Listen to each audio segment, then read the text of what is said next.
Folks, Black Star Network is here. Hold no punches! I'm real revolutionary right now. Support this man, Black Media. He makes sure that our stories are told.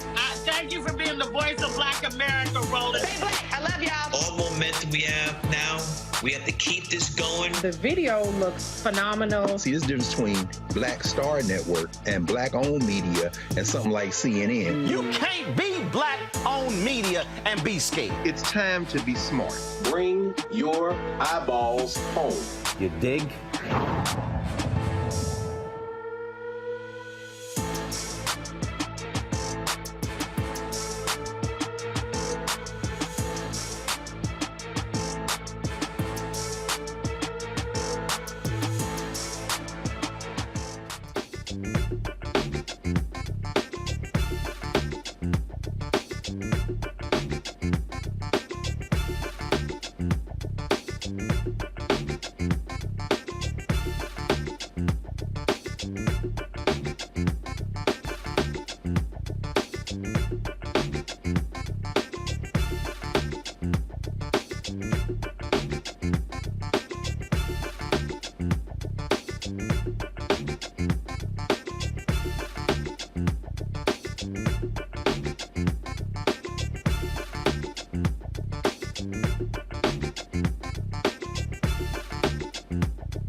Today is Monday, December 4th, 2023. It is the 117th anniversary of the coldest, the boldest fraternity in the land, Alpha Phi Alpha Fraternity Incorporated. This is an Alpha show today. Coming up, folks, we've got the mayor of Houston, brother Sylvester Turner, talking about the mayoral race this Saturday, and also his response to John Whitmire, who's running for mayor, for his political dog whistle, questioning diversity of the mayor's administration. Also, Congressman Stephen Horsford, also an Alpha, chair of the Congressional Black Caucus. We'll talk about how much of a joke the House Republicans are not doing the business of the American people. Plus, we're talking with Congressman Emanuel Cleaver, another alpha, about the housing shortage in this country. Actress Juliana Margulies, she's backpedaling her statements, saying that black people in the LGBT community align with Palestinian terrorists. Also, another Trump co-defendant, just crazy sister, could have her bail revoked if her recent statements are found to be threatening to a witness. Plus, we'll have a lot of shout outs from brothers all across the country. It's time to bring the funk, alpha style. I'm Roland Martin Unfiltered on the Black Star Network. Let's go. He's got it. Whatever the miss, he's on it.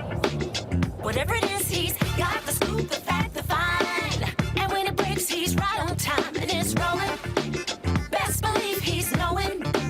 Putting it down from sports to news to politics. With entertainment just for kicks, he's rolling.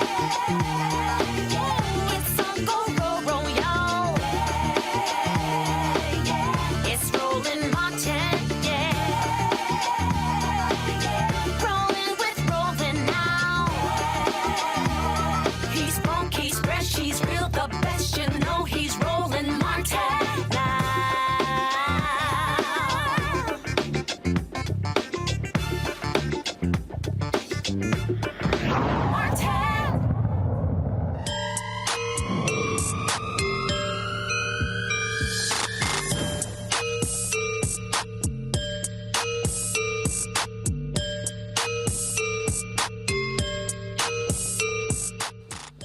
Folks, today is the anniversary of Alpha Alpha Fraternity Incorporated, and so, of course, yours truly, 34-year member of the frat. And so we've got a jam-packed show for you. We're kicking things off out of Houston, where Mayor Sylvester Turner took some time in last week's city council meeting to address mayoral candidate, say Senator John Whitmire, for saying that Turner's administration was not diverse enough.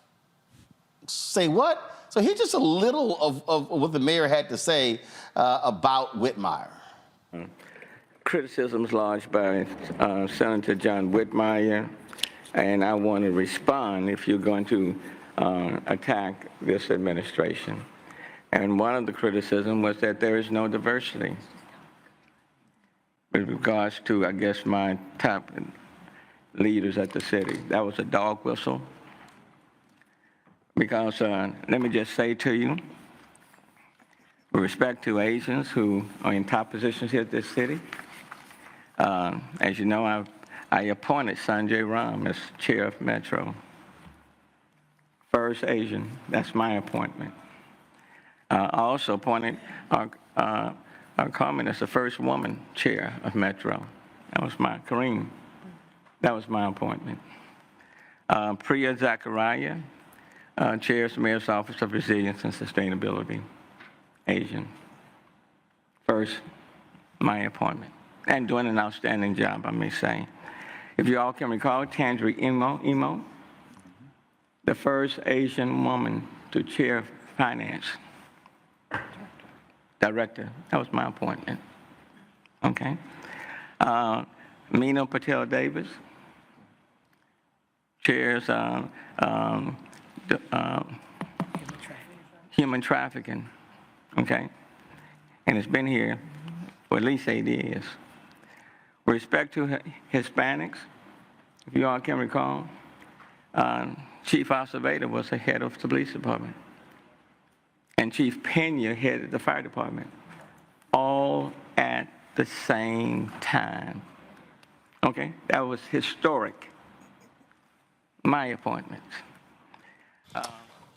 All right, folks, joining us right now is Mayor Sylvester Turner. Mayor, glad to have you here. Happy Founders Day.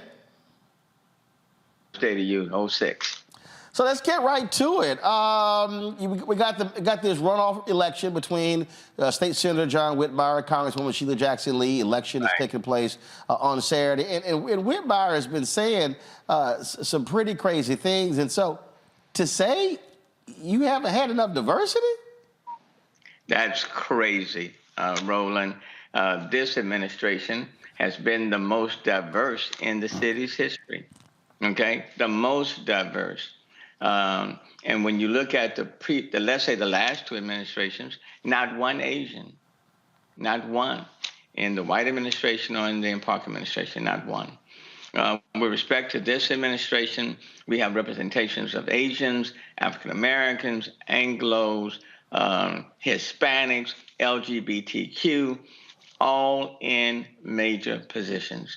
And as I indicated, what you just heard, when I came in, I named a Hispanic head of police and a Hispanic head of the fire department, both at the same time. That has never taken place in the history of this city. What, and then of course he tried to throw out corruption with regards to the contracts at the airports there, because the owner of Pappas is not happy that they were not a part of the winning bid at Houston's Hobby Airport. Full disclosure, my brother, Reginald Martin, his company is on one of the teams that actually did win it. But wasn't that an actual process that it wasn't like it was chosen by the mayor and the city council? You're right. It went through a procurement process. They went through the interviews. They went through the scoring. Pappas did not come out number one. They came out number two. And in fact, in the best and final offer, Pappas lowered their what they would be giving to the city. They didn't go up. They didn't remain the same. They lowered it. And as a consequence of that, they lost. And what Whitmire supposedly is advocating, you just give it to them. Because of who they are, just give it to them. Well, if we end up doing that, we would have been in trouble. We would have been violating the procurement rules.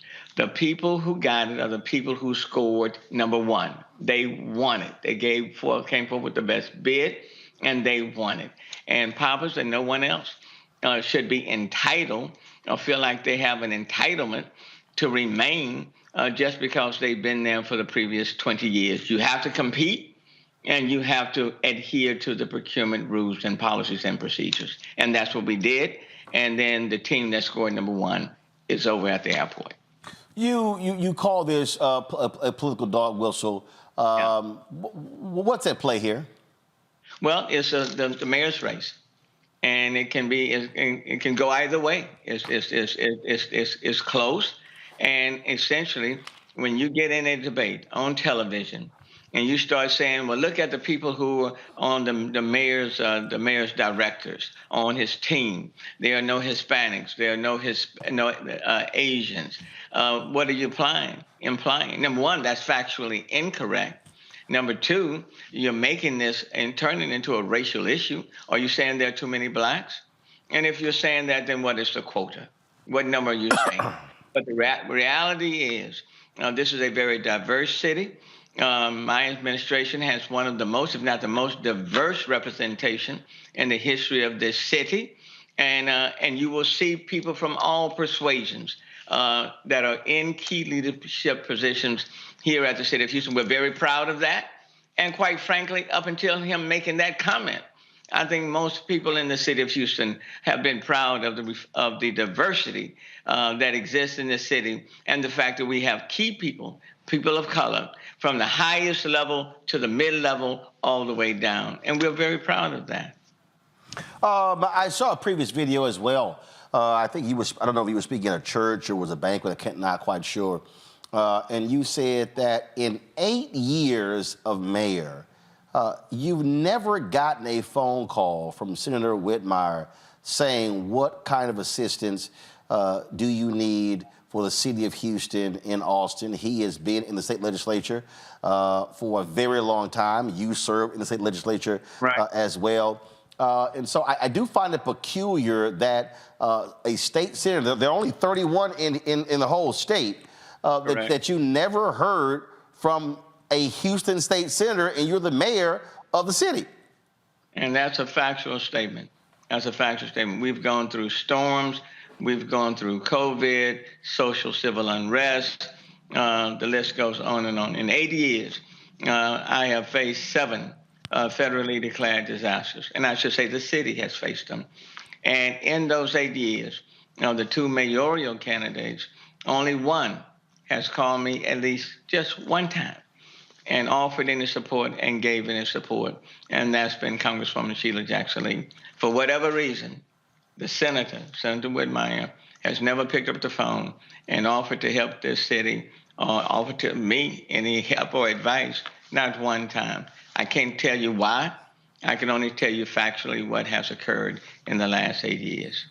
It is a big election on Saturday. You have endorsed Congresswoman Sheila Jackson Lee, and obviously a lot of eyes are on this particular race. It is a diverse city, and you got a lot of Republicans in the city who are supporting Senator Whitmire, but you've got endorsements going back and forth. From your perspective, why would Congressman Sheila Jackson Lee make a better mayor for the city than John Whitmire? Well, you know, this is a diverse city, and we faced a lot. What I can say to you is that in the last 8 years, we faced those 7 federally declared disasters. The Congresswoman has stood by this city, and the Congresswoman has stood by me. She didn't wait to get a phone call. She's utilized her position in the best for the betterment of the city of Houston. She's brought down resources. That's important. And it is important as we move forward to have someone sitting in the mayor's seat that can establish positive relationships with the local units of government, Harris County, with the feds. That's critically important. And even know how to deal with the state as well. Her experience speaks volumes on that end. In terms of this city, we are a global city. And it's important that you're able to represent us on the national and global stage. She's certainly prepared and is proven very capable of doing that. And then at the same time, she is a doer. She gets things done. She's very result-oriented, and she's demonstrated that. So quite frankly, there are just a lot of pluses in her favor. And I say that without having to bash anybody else or the person that's right in the race with her. She has established herself since she's been a city council person, since she's been in Congress, someone who knows how to represent the best interests of everyone in the city of Houston, and therefore, you know, I have given my support to her. You are in the final days of your 8 years as mayor. It has been highly successful. One of the things that we talked about in June, when we were there for Juneteenth, is what you have been able to do to really grow the opportunities for Black and minority businesses by being mayor. And the record will speak for itself, Roland. Under this administration, businesses of color, Hispanics, Asian, African Americans, have received more business from this city at a historic level, and specifically that holds true for African American businesses. They are, and we're talking about businesses who are fully capable of doing the work. So their representation in terms of doing business with the city speaks volumes. We've worked very hard to build a very inclusive community, not just in terms of representation, and not just in terms of who is sitting in the chairs, but in terms of the economic opportunities that this city has to offer. And in each one of those categories, you can check the box. And as a result of this, communities are doing better because families are doing better, because people are doing better economically, and they can pass that on down to their employees and everyone else. So those are good things, and I think that will speak volumes for the future of this city. What would you say is for you personally, the greatest accomplishment that you have been able to do? Well, this is the most diverse city in the city of Houston, and you can be diverse, separate, segregated, and apart, or you can be diverse and inclusive at the same time. We've been able to hold the city together and move forward. The second thing is that we have faced more storms, more disasters, more major events than anyone previously sitting in this seat. But we've come through it. We've built a very resilient, stronger, sustainable city, and it's been a we thing. So I give high marks for the collaboration. It hadn't been a me thing. It's been a we thing.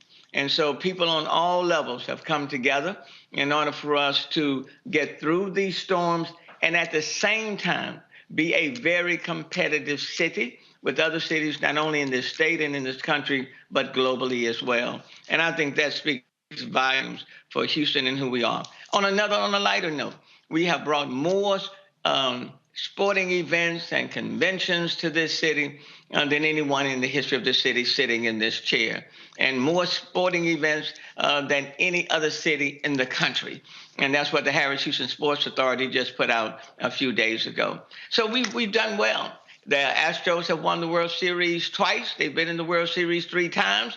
They've been a division champion 7 consecutive times.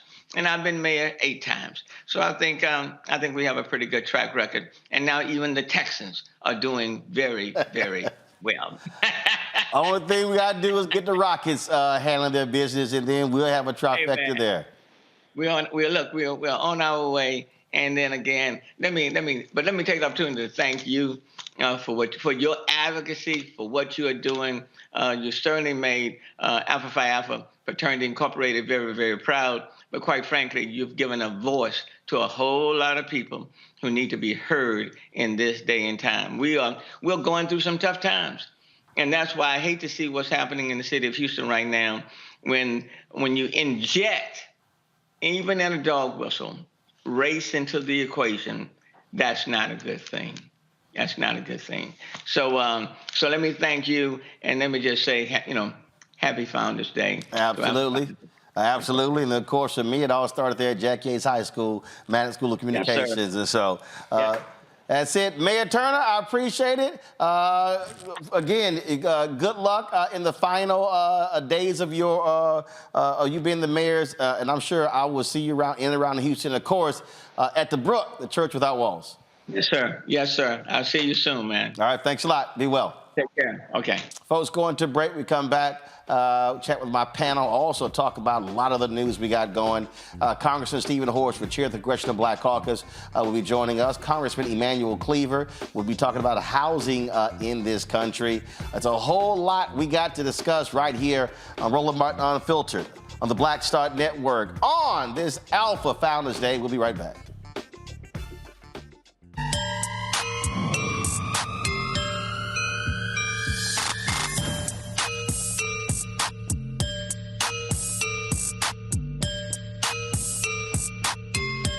Hatred on the streets, a horrific scene, a white nationalist rally that descended into deadly violence.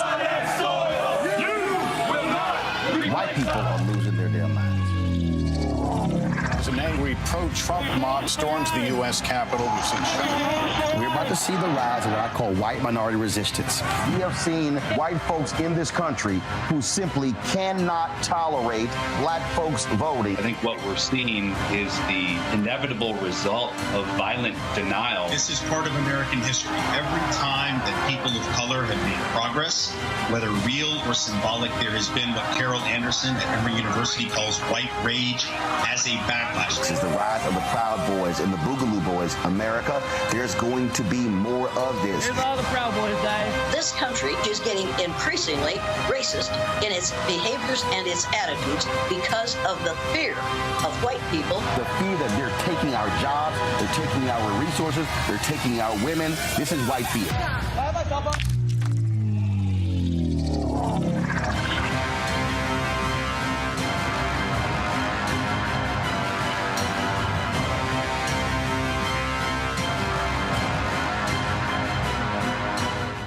Greetings and happy Founders Day to my brothers of Alpha Phi Alpha Fraternity Incorporated. I'm Brother Mark Tillman, and I've had the honor and privilege of serving our fraternity as the 34th General President. Today, we celebrate 117 years of existence, founded on the campus of Cornell University.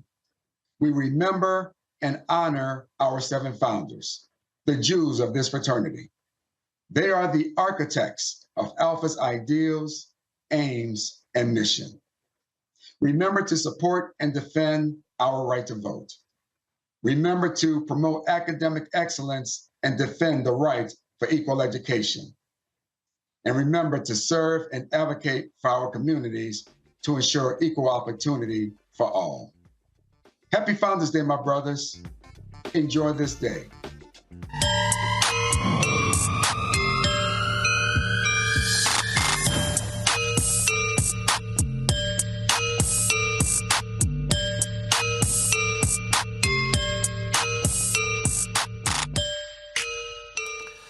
right, folks, introducing our all-star alpha panel, Dr. Mustafa Santiago Ali, former senior advisor for the environmental justice for the EPA. He joins us from Dubai.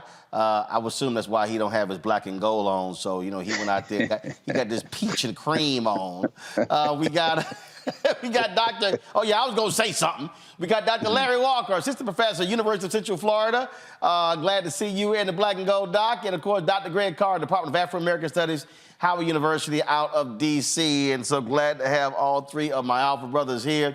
I want to start with you, Greg. You heard the mayor there, and here's the thing that I've consistently said to people. The reason Atlanta is the city that it is because they had Maynard Jackson as mayor, alpha, followed by Andrew Young as mayor, alpha, followed by Maynard Jackson, followed by Bill Campbell, followed by Shirley Franklin, followed by Kasim Reed, followed by Keisha Lance Bottoms, followed by, right now, he go by Mayor Andre.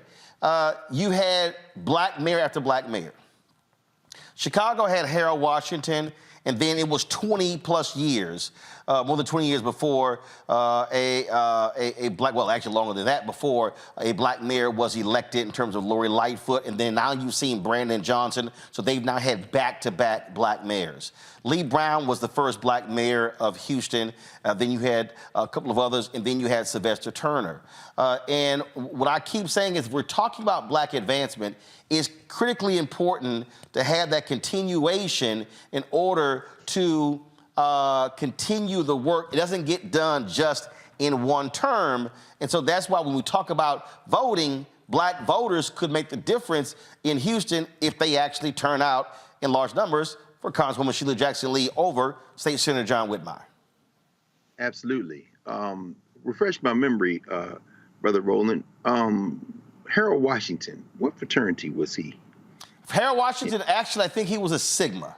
Was he? Okay, yeah. I know Eugene Sawyer was. Yeah. I mean, I know. I was trying to remember. I guess we couldn't get everybody in. Harold Washington was a Sigma, and then we was Eugene Sawyer, who came after him on a temporary basis. Eugene Sawyer, he was an alpha. He was an alpha. That's right. Okay, thank you, brother. And the head of the Cook County Board of Commissioners, John Stroger, alpha brother. Yes, sir. Yes, sir. Well, you know, it's interesting, Roland. We know this. You've taught us this history over and over again. There are limits to political power when resources have been deprived. People get resources deprived. We certainly see class tensions to this day in Atlanta. The Stop Cop City movement, that's on Andre's watch. The class kind of cleavages that emerged even in the Maynard Jackson administration. But that's an issue that is related but distinct. We have to have political power first to then begin to turn internally and solve these challenges. And what we're seeing here is that, yes, there's a robust black upper class and middle class in all these black cities, even as the black poor, along with the rest of the poor, are suffering. But what we have here in Houston is probably a preview to what we're going to see around the country and what we've always seen. When black folk, after the Voting Rights Act of 1965, as you always talk about, began to elect black power, put black people into elective office, that first wave of black politicians came in with a mandate to create the type of equitable society for everyone that would, of course, benefit us. You see Harold Washington's early plans, you see Maynard Jackson's early plans, and what those white boys did. I'm not talking about the poor whites initially, because these are, in many ways, multiracial coalitions. Certainly in Chicago, the idea of the Rainbow Coalition, as we know, came from the Black Panthers, the white folk in North Chicago, the hillbilly movement, the so-called the Young Lords movement in Chicago. There was a multiracial coalition that put Harold Washington in office. But what did the rich white boys do, the business owners and folk like that? They began to try to withdraw resources from the polity, either moving to the suburbs or trying to maintain control of the banks. We saw the same thing happen here in Washington, D.C. with our brother, another alpha brother, Marion Barry. And so black politicians find themselves hamstrung when resources are being starved. Now, this white nationalist in Houston, Harriman, His whole technique is the same technique they're following throughout Texas. We're going to starve y'all of resources. And then the dog whistles that he puts in is basically like, if you bring me, I'm going to talk to my white friends and these business owners, and we're going to put some more money back in the city. It's an old playbook. But now that Texas finally is majority non-white, now that white people make up the largest minority group in the state of Texas, what's going on in Houston is a preview to the playbook they're going to run until they are finally wrested power of across the country. This is what Sylvester Turner, this is what Sheila Jackson Lee, and everyone else is facing. And we've seen it before in all these cities that you mentioned. What Greg laid out there, Mustafa, I think is really important. And I'm just going to say what's happening here in Houston. People need to understand, Houston is the largest, Houston and Harris County, the largest city, largest county in the state. Republicans in Austin have been doing all they can to stifle Houston because it has gone blue. Well, guess what? Democrats control the Harris County Commissioners Court. You have a Latina who is the chair of the Harris County Commissioners. Here you have Houston, you have a black mayor. You got folks down there, white Republicans, we got to take back something in this city. I saw one poll that showed 88% of Republicans in Houston were supporting State Senator John Whitmire, who's actually a Democrat. And so when I laid out my book, White Fear, How the Browning of America is Making White Folks Lose Their Minds, this is about, again, power. And then who wields power. And what I keep saying over and over and over again, I'm going to keep saying it between now and next year's election and on to black people. If we are not properly leveraging our vote to the maximum capacity, then what we're doing is we're losing the opportunity to hold power, wield power, and drive change to our communities. Yeah, and we understand that power is correlated with making that positive change that you referenced inside of our communities, whether it is around education or housing or job opportunities. The list goes on. And Republicans there have made a decision that, the other candidate is actually the person whom will probably help them to hold on to that power. But we should unpack this. You need there in Houston a candidate who actually understands how the federal process works. Where are those resources in the federal system? How do you navigate that? And that's why when you have the opportunity to have someone like Congresswoman Sheila Jackson Lee, I work right down the hall from her. I've spent time inside of her office and understood the dynamics that she played out to make sure that positive things began to happen for our community. So, if we want to make sure that our communities are healthy and are thriving and have the resources that are necessary, then you have to have that individual. And of course, that's tied to your vote to make sure that you have someone who's in office who not just sees you, but understands the dynamics that are going on inside of your communities. Larry. Roland, I think that, this conversation we're having right now, you just talked to, Brother Mayor Turner is really important. And this is Founders Day. Hopeless people is voteless people, right? We talk about that, as our major, focus. One of our programs is Alpha.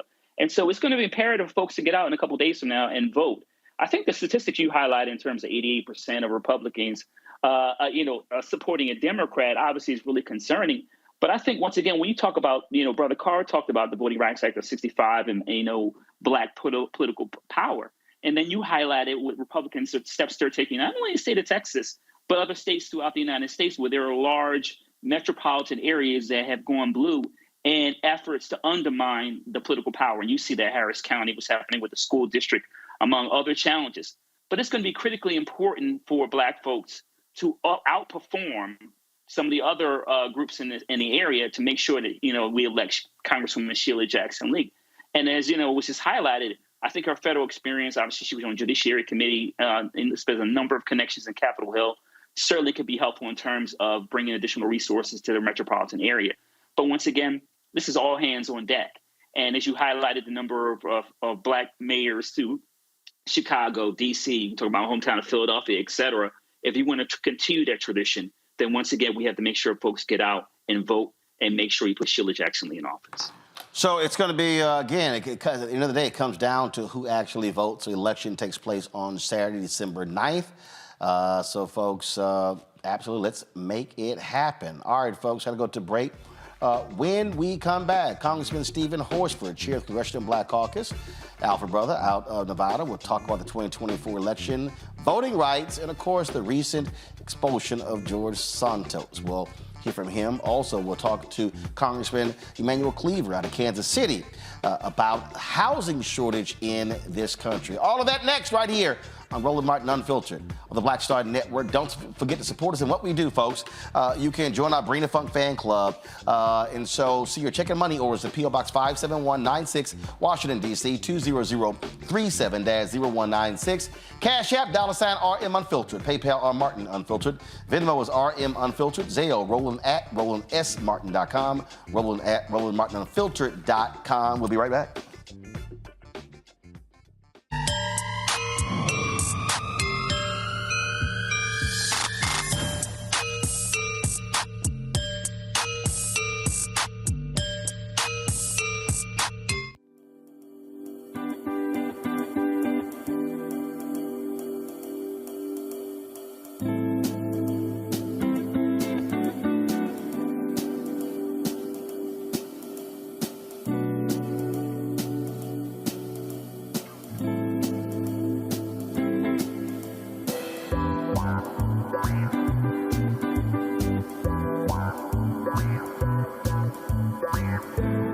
Grow your business or career with Grow with Google's wide range of online courses, digital training, and tools.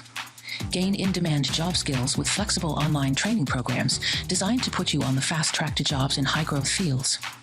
No experience is necessary. Learn at your own pace. Complete the online certificate program on your own terms. Stand out to employers, get on a path to in-demand jobs, and connect with top employers who are currently hiring. Take one professional career certificate program or all 6. Earn a Google Career Certificate to prepare for a job in a high-growth field like data analytics, project management, UX design, cybersecurity, and more.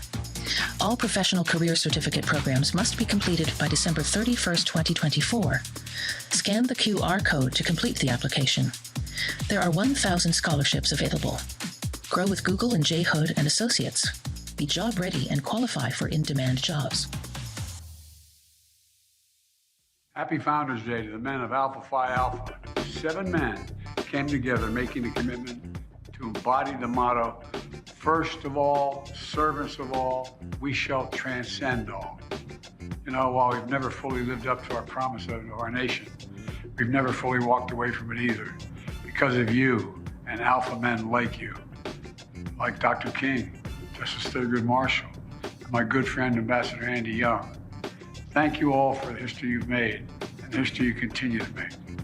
God bless you all. Keep at it, guys. Keep at it.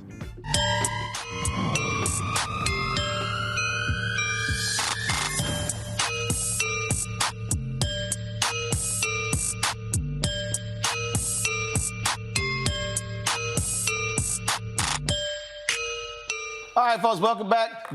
Greg, were you surprised by that video, Greg? I couldn't stop laughing, man. You know what it was, Roland. I saw Brother Wes Moore give his thing today on the Fraternity, but Joe Biden just cracks me up, man. No, but you know what? You know he's actually done a video for every D9 Founders Day. No question. Hey, look, Joe Biden know what side his bread is buttered on, man. It just cracks me up to hear why people. I mean, but I'm gonna tell you this here. I don't recall Obama doing greetings for every Founders Day. Well, I'm not sure. I give it to Biden staff. No, I definitely give it. See, that's called good staffing. I love all the people sitting there going, he out here. This is what cracks me up. I'm gonna get to Congressman Stephen Horsford in a minute, but this is what cracks me up. These people going, see, that's right here begging for the vote. See, this is where I'm now confused. So, if we get ignored, we pissed. Right. But then, if somebody does something like this, the other folk go, now you're sitting here begging. That's actually smart politics. Smart politics is that's what you do when you are, looking out for a group. Republicans do that for evangelicals. They do it for other groups. So it just kills me when you get people who out there, and it's sort of like, damn if you do, damn if you don't. No question. And Obama, you know, the Obamas are outliers. First of all, I doubt that Barack Obama was invited to a smoke or anything else when he was an undergrad at Occidental or even when he crossed the continent. And as far as Michelle Obama go, is it apocryphal? Have y'all heard the same story I heard that once it was clear that she could only join one sorority, she just turned down all the offers.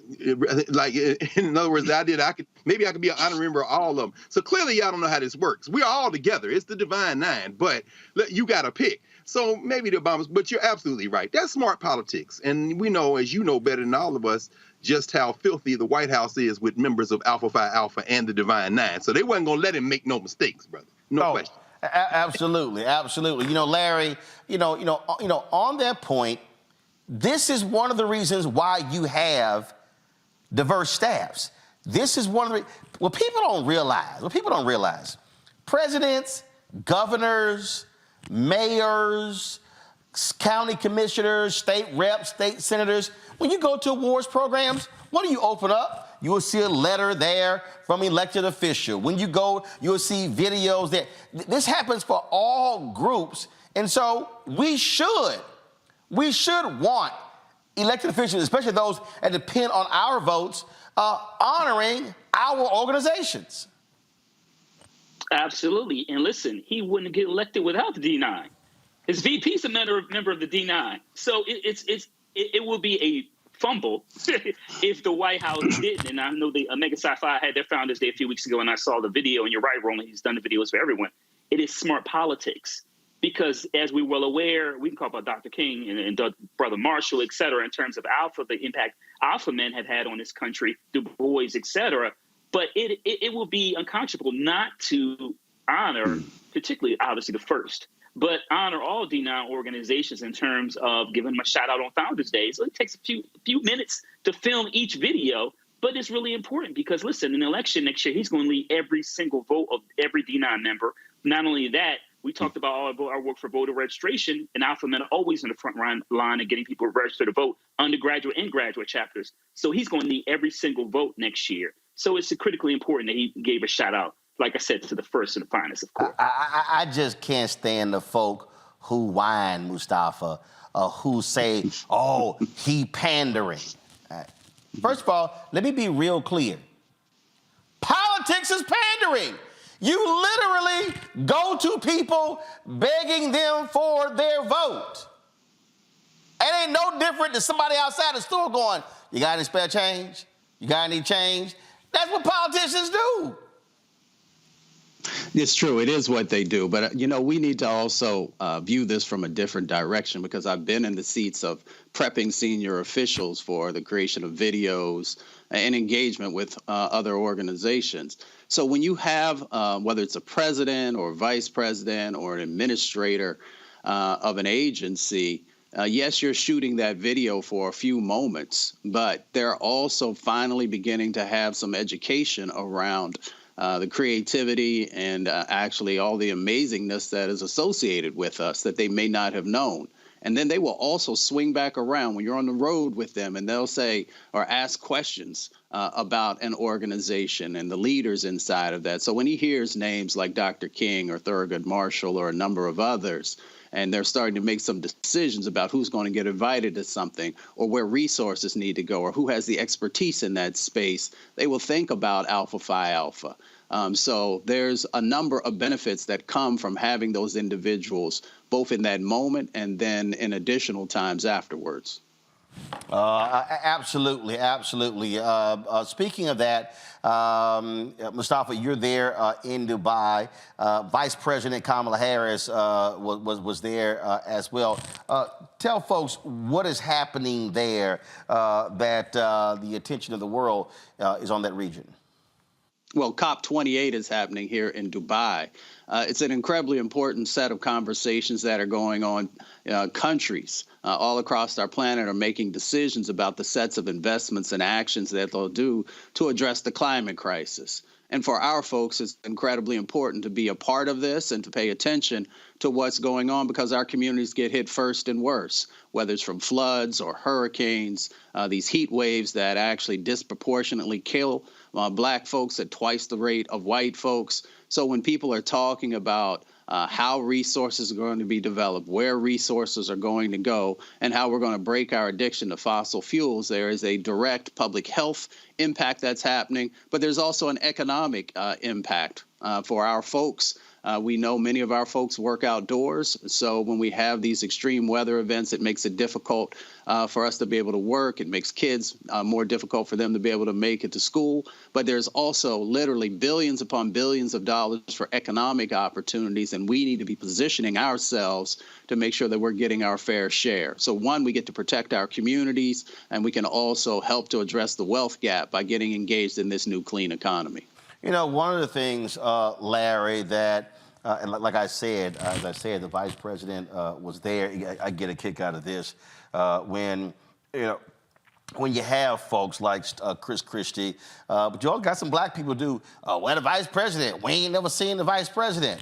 Well, the reality is she was there representing the United States at this conference, spoke at this conference as well. And so, you know, matter of fact, here are just some of the photos. If you, and like, this thing ain't really hard. You can actually follow VP on Instagram. And again, this is her meeting with leaders of Egypt, the UAE, of Jordan, the Emir of Qatar. And look, a lot of things are being talked about there, including what's happening with between Israel and Gaza.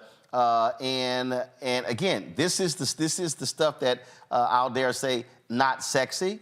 But this is what vice presidents do. I had some dude send me an email telling me, use all of your influence to get to Kamala Harris to tell her to step down from the ticket. I said, dude, she ain't going nowhere.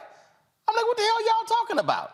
I'm like, she ain't going nowhere. I mean, it amazes me the sheer insanity of people who go, man, we don't hear from her, we don't see her.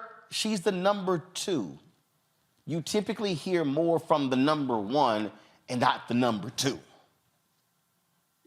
And you know, one interesting thing about this conversation, Roland, we really need to focus on civics. I'm always surprised, not only in social media, but this general conversation, people having her confused about the role the president and VP played. But I think a lot of this has to do with race and gender. And that's why you see a lot of this unnecessary criticism. Roland, you talked about the VP recently being in Dubai. She made some very, what I would describe, nuanced comments about the conflict in Israel that you hadn't heard previously from the administration. So when people are making, you know, like you said, highlighting that, you know, where she is, what is she doing, if they missed a very important speech that she just gave recently. But folks need to really open their eyes and they really ask themselves why they are so critical of the VP. She's everywhere, right? So when you talk about her being in Dubai, traveling abroad, or whether she's, you know, talking about, you know, making sure you support the Biden-Harris administration in 2024, going to HBCUs and other minority-serving institutions throughout the United States. But listen, when you're president of the United States, you're the one who is dictating what the agenda is. The VP is only going to do but so much based on what the White House and senior leaders in the Biden administration want the VP to do. So people really need to come off of some of the unnecessary criticism. And like I said, they really need to take a look at some of their biases based on race and gender. But she's done a great job. And for people saying they should come off the ticket, that's ridiculous. Biden would have won a couple years ago. Let's talk about the number how Black women, you know, support not only the Democratic Party, but came out and supported President Biden and will also do that next year. So the idea of suggesting that somehow she won't be on the ticket next year, that would equal a Trump presidency. Greg? Yeah, I couldn't agree more with Larry, and I'm glad you're there, Brother Mustafa. We saw those pictures as you flashed it there with the King of Jordan, also with Sisi from Egypt. You best believe one thing for sure. Set aside Anthony Blinken, set aside Joe Biden. Kamala Harris is in the UAE, which means those conversations weren't just about climate change. We heard Lloyd Austin, Secretary of the Defense, talk about the fact that what Israel is doing right now is pushing it closer to having a perpetual war, creating another generation of folk that will attack Israel from the people who are losing family members as we speak. Climate change and that are related. The idea that you can drive people from one part of where they live to another part, now Egypt's going to bomb in the southern part of Gaza. That's a precursor. And the way I understand it, Mustafa, is you've been there, you've been hearing this in real time, brother. You know, those of us not there monitoring the conversations. And one of the things been raised is the fact that climate change, you see a precursor of it with displacement. The people in the global south who are going to be flooded out, are going to have these extreme weather events, they're going to be looking for some place to go. And those places are going to look more and more like the places where the people with the resources that they've deprived them of live. And that's going to happen here in the United States as well. And you better believe that Kamala Harris is there not just having conversations about climate change, which is the existential threat to our existence as a species on this planet, but she's also talking foreign policy. So if you think that she ain't talking to Sisi about, look, we got to get this thing under control in this region where these folks are losing their lives, then people are being incredibly naive. So it's extremely important for the top official in the United States government to be in that conversation in the way she's in those conversations right now. No doubt about it. All right, folks, hold tight 1 second. We come back, we'll hear from talk to Congressman Stephen Horsford, chair of the Congressional Black Caucus, about the drama in the House and really his message for black men who either considering voting for Trump or even sitting the election out. That is next on the special edition of Roland Unfiltered on this Alpha Founders Day, right here on the Black Star Network.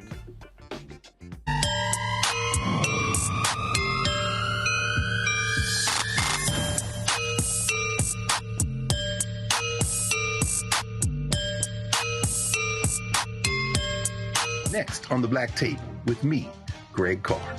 There's a lot of talk about the inevitability of another civil war in this country. But on our next show, we'll talk to a noted author and scholar who says we're actually in the middle of one right now. In fact, Steve Phillips says the first one that started back in 1861, well, it never ended. People carrying the Confederate flag, wearing sweatshirts saying MAGA Civil War, January 6, 2021, stormed the U.S. Capitol, hunted down the country's elected officials, built a gallows for the Vice President of the United States, and to block the peaceful transfer of power within this country. On the next Black Table, here on the Black Star Network.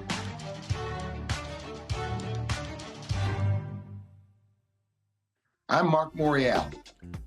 I was initiated in Alpha Phi Alpha Fraternity, Psi chapter on April 23rd, 1977. And I want to say to all the brothers, happy Founders Day. On this Founders Day, we should remember our founders, those courageous 7 jewels, those pioneering young black men who on the campus of Cornell University created Alpha Phi Alpha Fraternity. Manly deeds, scholarship, and love for all mankind continues to guide us. Happy birthday, Alpha Phi Alpha Fraternity, and may our work go on, our cause endure, and the dream continue to live.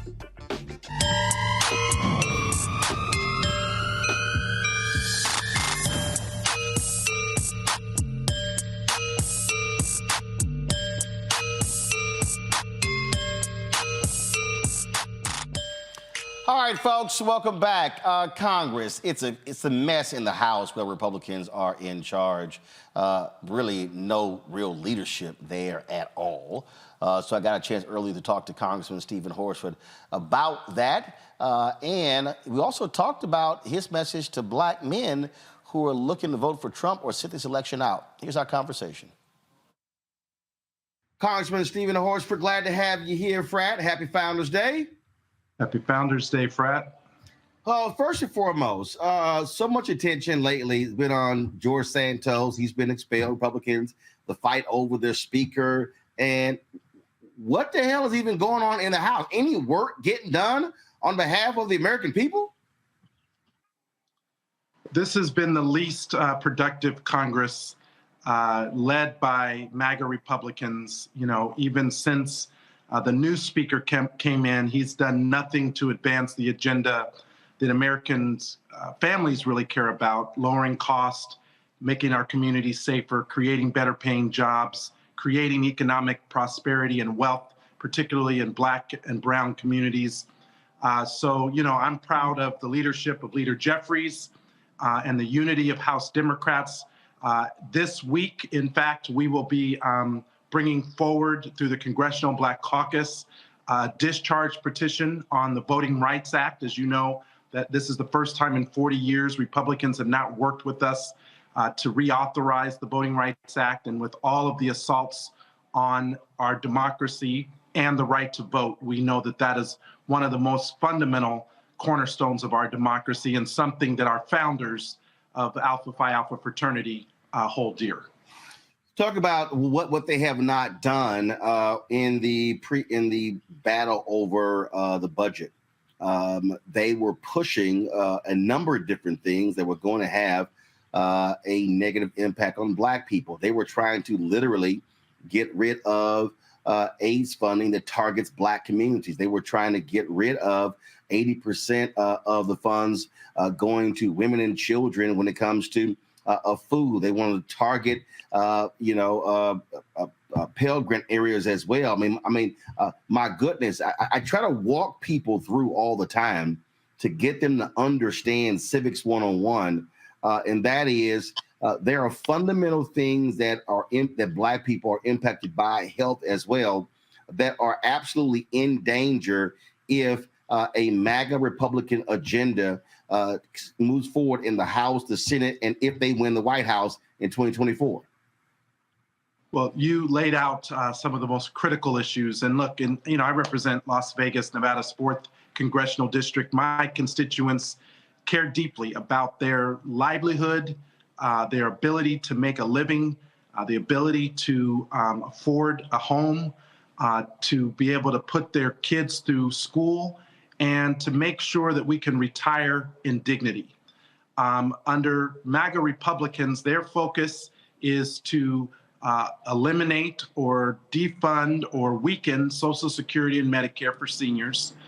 Their agenda is to cut access to college affordability by making it harder for particularly first-generation students to pursue education, and deny access to education through extreme measures like eliminating access through affirmative action on our college and university campuses.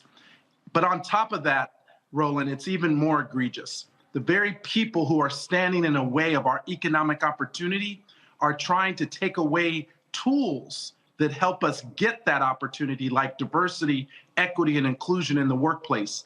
The lawsuits against the Fearless Fund, a venture capital fund that was started by 2 Black women entrepreneurs to do what? Provide funding to other Black women entrepreneurs. So these are the attacks that the other side is using against our opportunity. But we, as the Congressional Black Caucus and House Democrats largely, are working to hold the line against these attacks. And more importantly than that, cast a bolder vision for what we need to be doing in the next 4 years of a Biden-Harris administration and the work that Democrats in Congress need to do to make sure that that is made possible. You talk about the economic piece, and one of the things that again, trying to connect the dots when you talk about the Voting Rights Act, when you talk about representation that has an indirect impact on resources coming back to the Black community. When you look at Republicans doing all they could to stop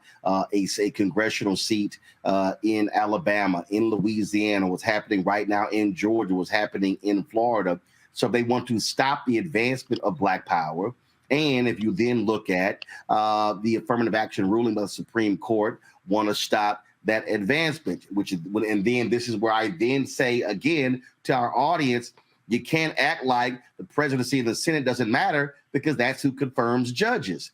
And so I think so many people are frustrated. They say that things are not as well as they should be. But I simply argue that we have to do lots more of education so people really understand that who's in power in DC has a direct relationship, the type of benefit that comes back to our communities.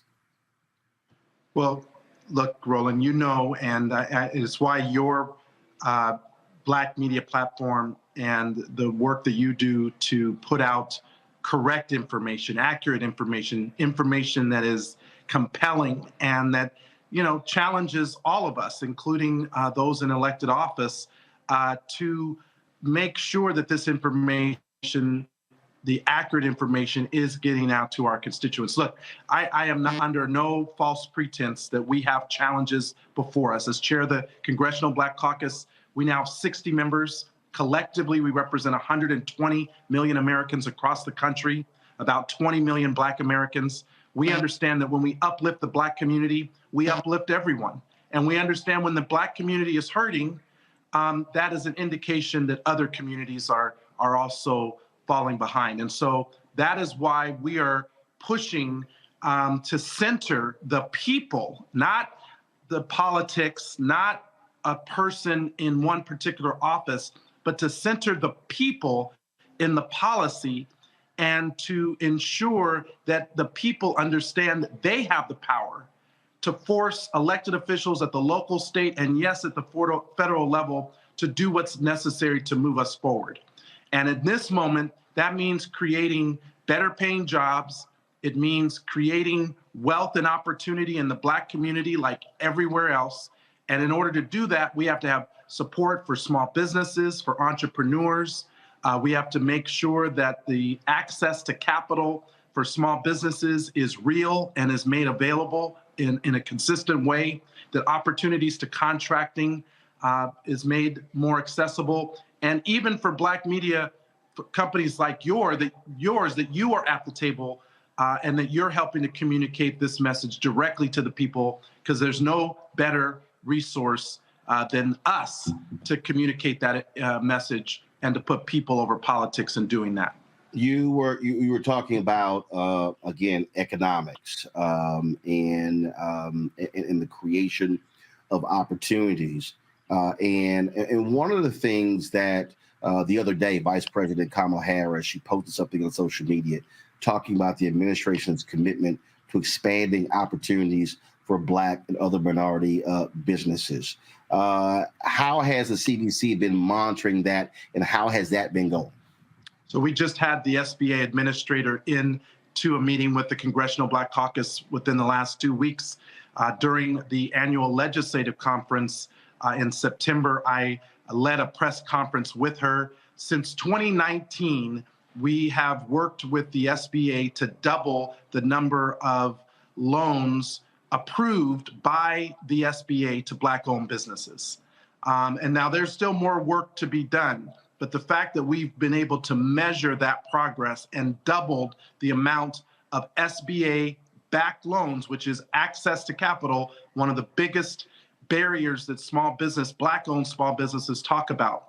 We are working now with the Minority Business Development Agency and our fraternity brother, Undersecretary Cravens, who is the first permanently authorized undersecretary to oversee the Minority Business Development Agency, which provides grants and resources to communities like mine to actually connect to small businesses in our communities, help them learn how to do contracting, put bids together, win bids, service those contracts, and again, make sure that they are able to connect to all the resources through the federal government. We are working right now with the Black Economic Alliance and the Urban League and other organizations to put forward a more aggressive agenda on Black economic mobility and wealth. As you know, Roland, today, Black people are not achieving our full parity in our population to the amount of consumer spending that we account for. And if we just closed the wealth divide in this country for Black America, we would see about $1 trillion and a half of increased economic activity every single year.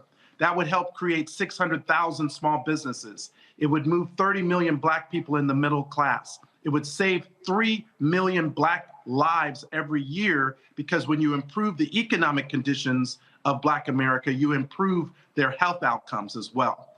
So we're very intentional about what we're doing. We cannot do this work alone. And what I do want to underscore is it's the people that will push us to advance the policies that will improve the lives of all of us. And I'm encouraging us on this Founders Day for Alpha Phi Alpha that we honor the mission of the work and that is to make sure that we center the people. Last question for you. What do you say to black men out there who will say Biden is awful, Harris is awful, I'm voting for Trump. That's the best way forward for Black America. What do you say specifically to those black men? Look, Donald Trump asked Black America in his last election, and he said, "What do you have to lose, Black America?" And then when he was running against Hillary Clinton, and then he got into office, he appointed an extreme 3 justices to the U.S. Supreme Court. And since then, the Supreme Court has answered the question for Black America, what do we have to lose? We have to lose our very existence as Black people. Not only did they take away Black people's rights to make healthcare decisions about their own body, women, Black women, not only did they remove a tool through affirmative action to help young Black people pursue education through college, they also eroded opportunities for voting and fair access. And so what I say is, look, I feel you. The reason I'm in public service and elected service is because I'm working to try to make things better. And we have more work to do. The administration that is in place now, the Biden-Harris administration, has worked with the Congressional Black Caucus based on the policies that the people told us they wanted. We passed the bipartisan infrastructure investment bill. We improved access for safer communities and have the most historic commitment on anti-violence funding, including community violence intervention. We are investing in bringing manufacturing jobs back to America through the CHIPS and Science Bill. And we are investing in addressing environmental injustice through the Inflation Reduction Act and the climate provisions that are being invested. Now we have to make sure that Black America and the rest of America feels those investments through jobs, through business opportunities, and to ensure direct investment in our community. So my message to Black men is, let's be counted. We have always helped to save our democracy in times past, and this will be no exception. Donald Trump asked us what we had to lose. We're not going to allow him to determine that for us. We will determine it for ourselves. Congressman Stephen Horsford, always glad to have you. Certainly appreciate it, bro. Enjoy Founders Day. Happy Founders Day. I know we're going to have a picture on the steps at the Capitol with some of the members and staff and interns, but happy Founders Day to the men of Alpha Phi Alpha Fraternity Incorporated. Love you. Thank you for everything that you do. Not only you, Roland, but the brothers all across the country. All right. Thanks a bunch. And the photo that he was talking about, they did take that photo. Give me 1 second. 1 second. Hopefully I can pull it up for you to actually see. This is the photo right here. Y'all have it on video playback. Go to the better photo. And so that's the photo there. CBC members, Capitol Hill staffers and workers as well. So good to see all the brothers who are doing the work. Going to a break, we come back. Congressman Emanuel Cleaver, chatted with him as well. We talked about housing in America. So many people really do not have an understanding of why rents have been going up. We're going to break it down for you. That is next right here on Roland Martin Unfiltered on the Black Star Network on the 117th anniversary of the founding of Alpha Phi Alpha Fraternity Incorporated at Cornell University. First of all, service of all, we shall transcend all. We'll be right back.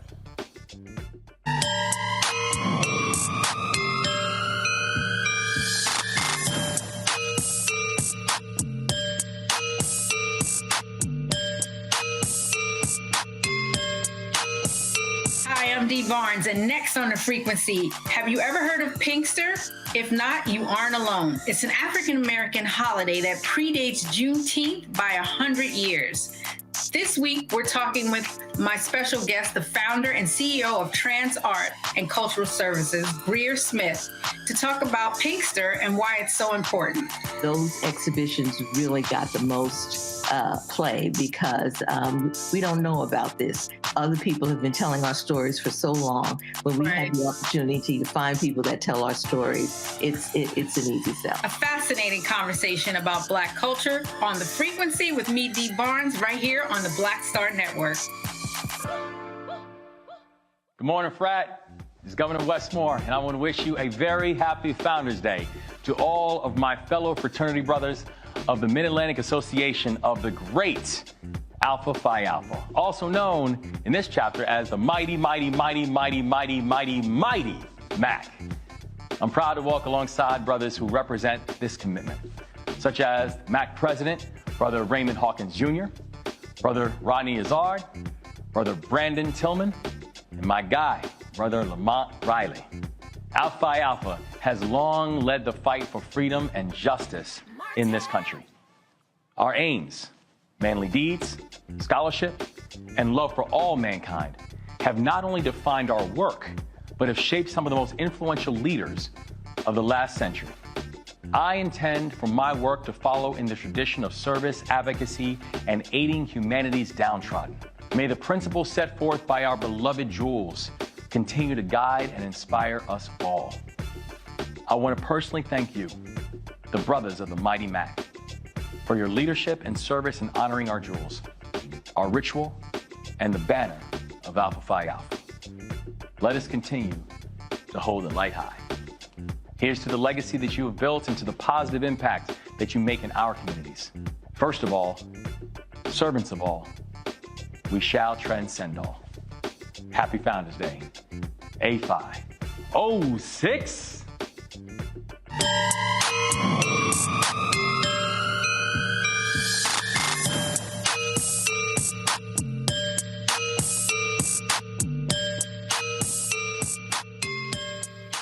Housing is one of the big issues people have said they're having a tough time with during this economy. Congressman Emanuel Cleaver sits on the Financial Services Committee, and we talked about that in our discussion a little bit earlier. Congressman Cleaver, glad to have you here. So here's what I find to be just so interesting. Republicans now control the House, and I think more time is literally being spent on them desperately trying to find some information about Hunter Biden than literally any public policy that can impact the American people. What I mean, what in the hell is going on in the House? Well, first of all, it's important for me to say that Donald Trump asked former Speaker Kevin McCarthy if he would undo his impeachment, or both of them. I'm not sure how you can undo an impeachment, but McCarthy couldn't do it even if he tried, and I don't think he even attempted to do it. And so he didn't do it.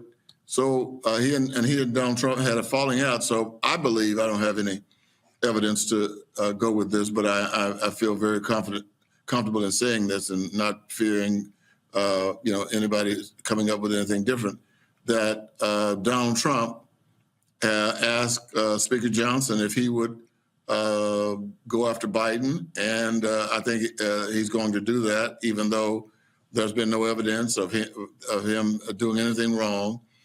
His son is not in the administration. He's not associated with anything in the administration. He was not working in the White House, and somehow there's this continuing obsession with Hunter Biden. And so I think all of this is connected. We right now, we don't have aid for the Ukraine. We don't have aid for Israel. And we don't have any humanitarian aid for the Palestinians, nor do we have any way in which we can concentrate on doing something at the border that the Republicans say they are very much interested in, and they're always talking about impeaching Mayorkas, the Secretary of Homeland Security. So it's a messed up deal. It's really, and I hope the American people get a glimpse of this and raise the question that you just raised, which is, what are you about? I mean, what is your agenda? What do you want to do? And I don't think they can answer that question. No, I don't think they can answer that question. And I look at the child tax credit. I look at many of the safety net programs that were put in place during COVID. A lot of those are expiring, and so when you look at what is happening, there are people who are saying that they think the economy is not doing as well as it should. A lot of that has to do with a lot of those expiring programs in Congress that was providing benefits to many needy Americans. Yeah, especially the children's tax credit. That we were taking thousands and thousands of children and consequently families out of poverty with the child tax credit. The speaker seems to have no interest in it. I don't think anybody on the Republican side has done anything or said anything that would cause us to believe they can do it. Now, we have not passed, as I mentioned earlier, the supplemental legislation that we desperately need. But we're going to end up in a spot again where we were a few weeks ago, and that is, are we going to fund the government or not? And I just think it's right now an ugly situation that the American public ought to be furious about, because they're the ones who are going to get hurt. They're still over here majoring in minors, and the world is happening, and they are still living back in another era, an era going by, and at the expense of the American people. It's sad. One of the areas that I'm hearing lots of people complain about deals with affordable housing. And what we see is private equity is owning a whole lot of the housing stock in this country. We are seeing that the landlords are jacking up rent left and right because the demand is very high. And you have called on Congress to really lead a bipartisan effort to confront affordable housing in the country. Explain what it is you want to see Congress do to help Americans, especially African Americans, when it comes to housing. I'm glad you brought this up. Housing is always in the top 5 of the issues facing America that they want addressed. Always in the top 5 of whatever we need, what the country needs.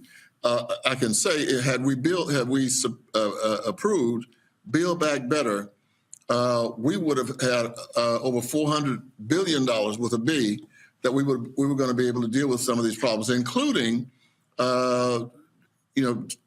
demolishing some of the housing that exists even in New York City and around the country. I mean, CUNY homes, for example, that you and I both are familiar with, and many of those buildings are 75 years old or more, and we lost that by 2 votes. Build Back Better, but we have to do this the housing another way. Number one, municipalities are going to have to enact city ordinances that will prevent these absentee landlords and these big corporations from coming into urban core, buying up land, and then building shanty housing on that land, and then charging some outlandish rents. And that's happening all over the country. The gentrification has in some ways stopped so that, so that people can buy up the land. But it's a dangerous thing that's going on. Excuse me. I do think that we have legislation that if we could get it to the floor, would solve some of the problems, and some of the problems have been solved in another way with with credits that banks can use. And on that particular point there, and I've really spent a lot of time trying to walk people through what happened, and that is since the 1930s, we built the fewest number of homes between 2010 and 2020. And then now from 2020 to present day, we're still about 4 million under where we need to be. And when I explain that to people, I'm like, it's hard for people to understand. So when they say, well, Biden's to blame for this, Biden's to blame for the housing crisis, not realizing that it was the home foreclosure crisis in 2008 that led to the lack of building. And now 13 years later, 15 years later, it's caught up with us because we didn't build enough during those 10 years and now haven't built enough in the last 3 years. And so we're under about 4 million or so homes where we should be. That's why we're having this crisis. Absolutely. I'm so glad you mentioned that. I was on the committee, Financial Services Committee, it used to be called the Banking Committee, when all this went down. And I found out in my own congressional district that people didn't know what happened. They just said, well, the banks went bust. Well, that's not quite what happened. What happened was the people were securitizing the mortgages that were worthless in the urban core. Right.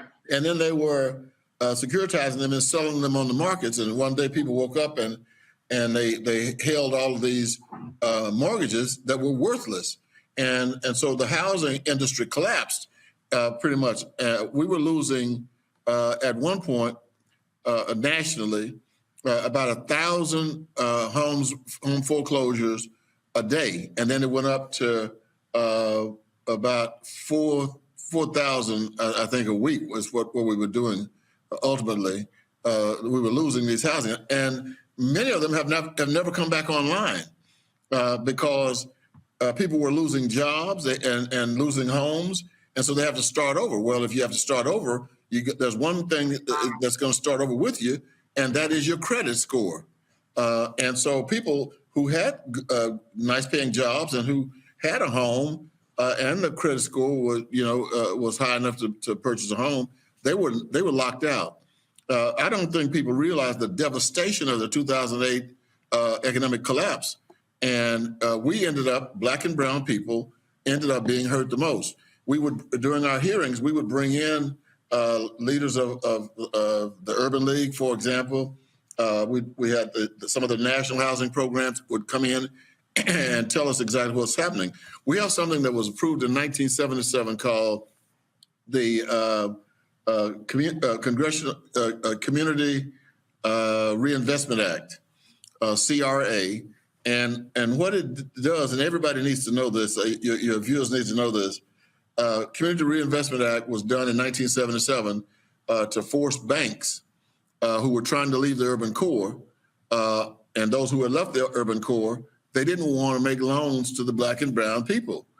So Congress, in its wisdom in 1977, passed what's called the Community Reinvestment Act, which means that banks, if they want to get, banks have to have a certain number of CRA scores, meaning that they had invested in housing, not housing, but they have to invest in something. And so when I became chair of the community of the housing committee subcommittee, what we did is we started working on trying to modernize CRA so that banks who need the credit in order for them to stay in business, they need to show that they've invested in the urban core. Community Reinvestment Act, and your listeners need to make sure that it's happening in their communities with the banks. Those banks were getting credit that they need to stay in business. And so what we just did is we worked with the Federal Reserve, we've worked with FDIC, the OCC, Office of Currency, and what we've done is expanded what these banks can get credit for, and it's in housing. So, and that's just been approved in the last 60 days. So we hope that in local communities, they will start raising the issue about the Community Reinvestment Act.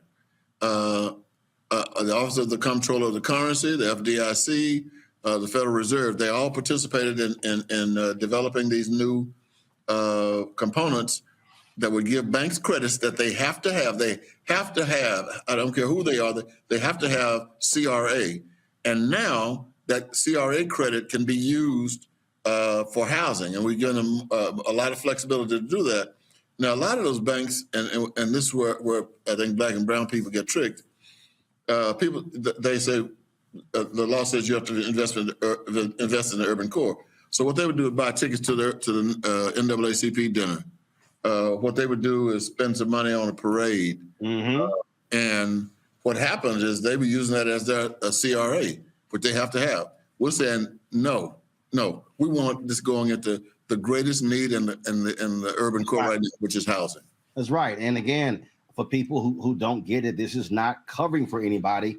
The President of the United States doesn't build homes. That's right. Private developers build homes. But when you look at the tax credits that are critically important to build homes, that plays a role in it. And again, folks just have to understand that we literally are in a 13-year hole because we didn't build enough homes. And the last time, I will show the chart on the show, the last time we built the fewest number of homes between 2010 and 2020 was in the 1930s. Jeez. Well, I wasn't familiar with that statistic, but it doesn't surprise me because everybody needs a home, everybody. And so we had a lot of people who lost those homes, and in black and brown families, that's usually the greatest investment they make in a lifetime.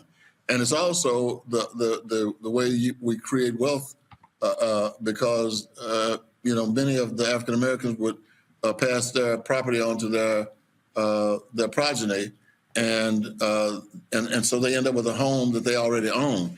And we got hurt badly because even after the COVID crisis ended, right, we had difficulty buying supplies to do the building. So Congressman, here's 1920 to 1929, we built 4.16 million homes. 30 to 39, 2.67. 40 to 49, 4.79. Then it was 10.08, 9.49, 12.37, 12.14, 12.49, 14.56 between 2000 and 2009. 2010 to 2019, 6.9 million homes built. That was the lowest number since 1940 to 49. So we built 8 million fewer homes from the previous decade.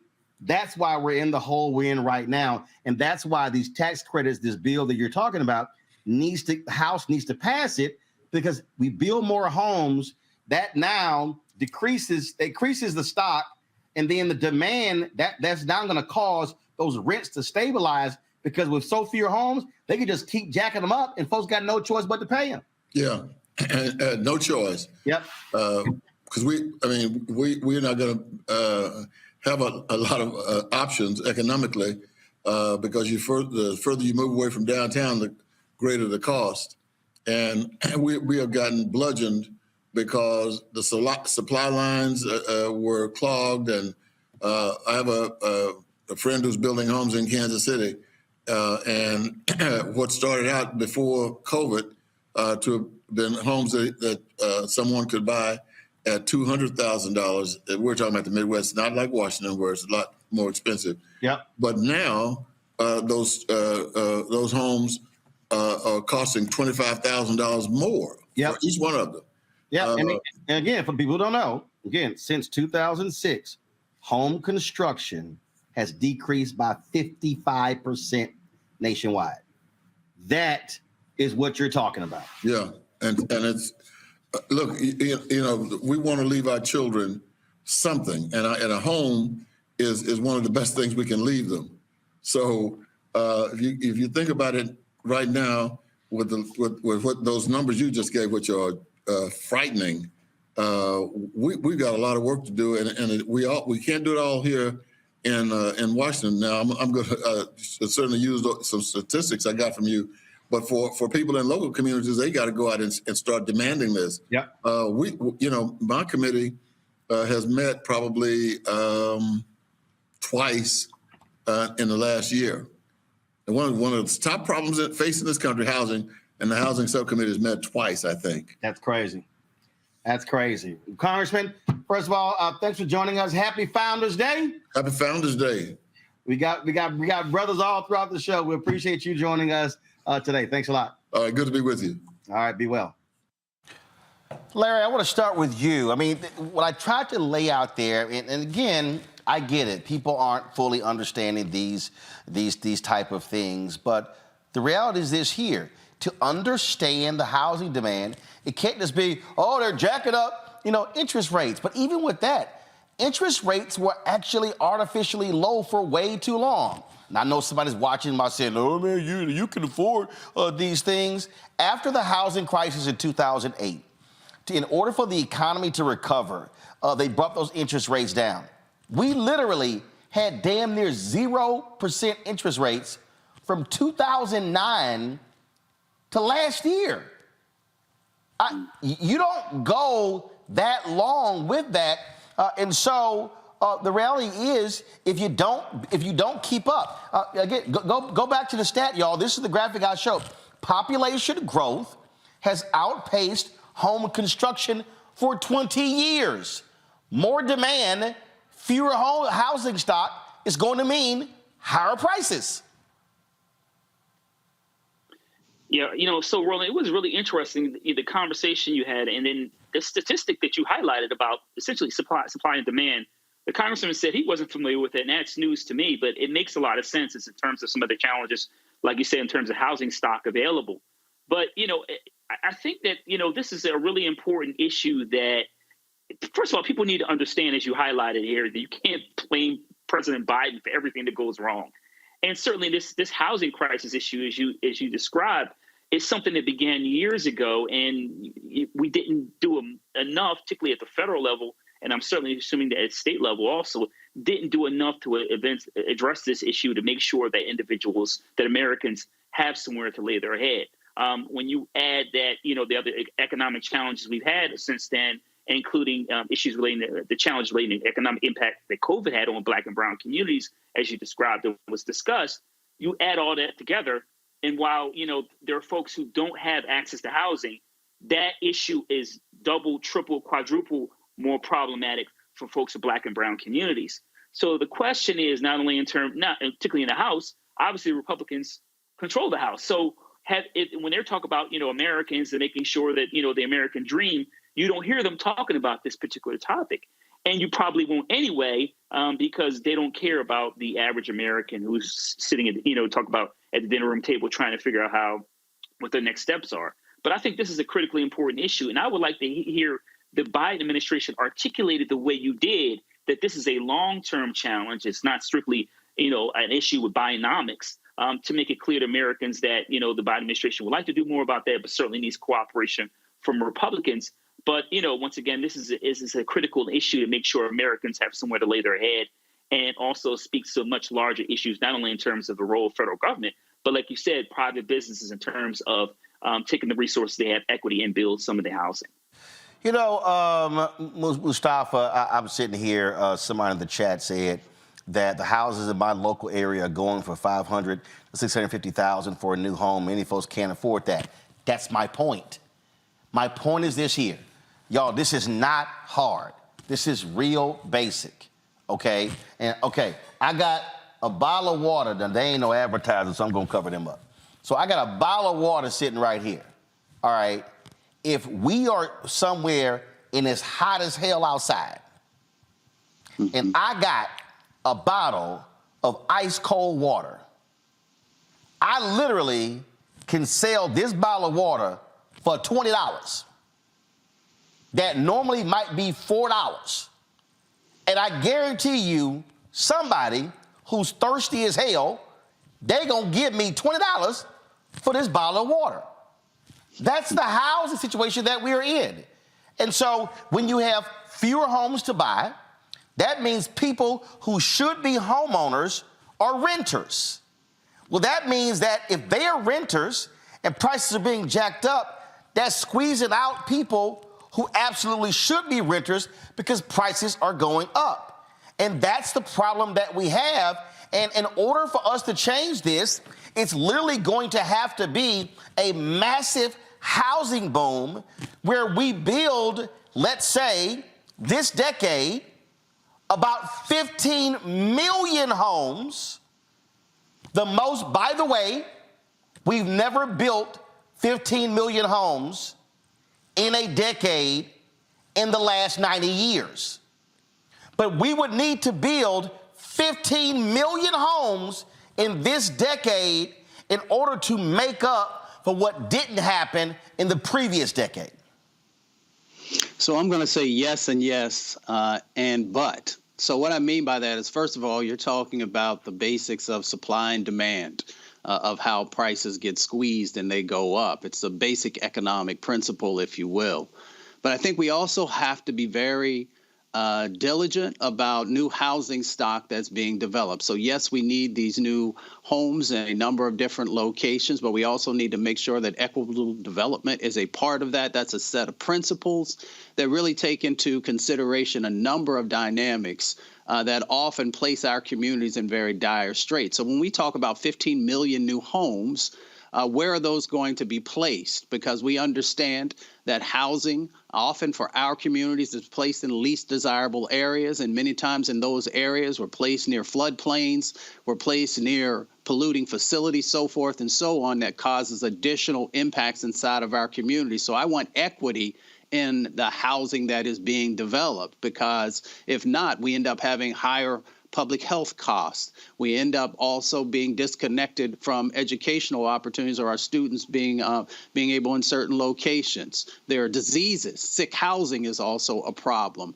in many instances. So when we talk about this set of needs that's out there, we also have to think about how our communities have traditionally been disproportionately impacted by housing to make sure that we don't make the same mistakes, the same sins of the past. Well, Greg, the neighborhood in South Dallas County where I bought a house in December 1999, the house was around $122,000.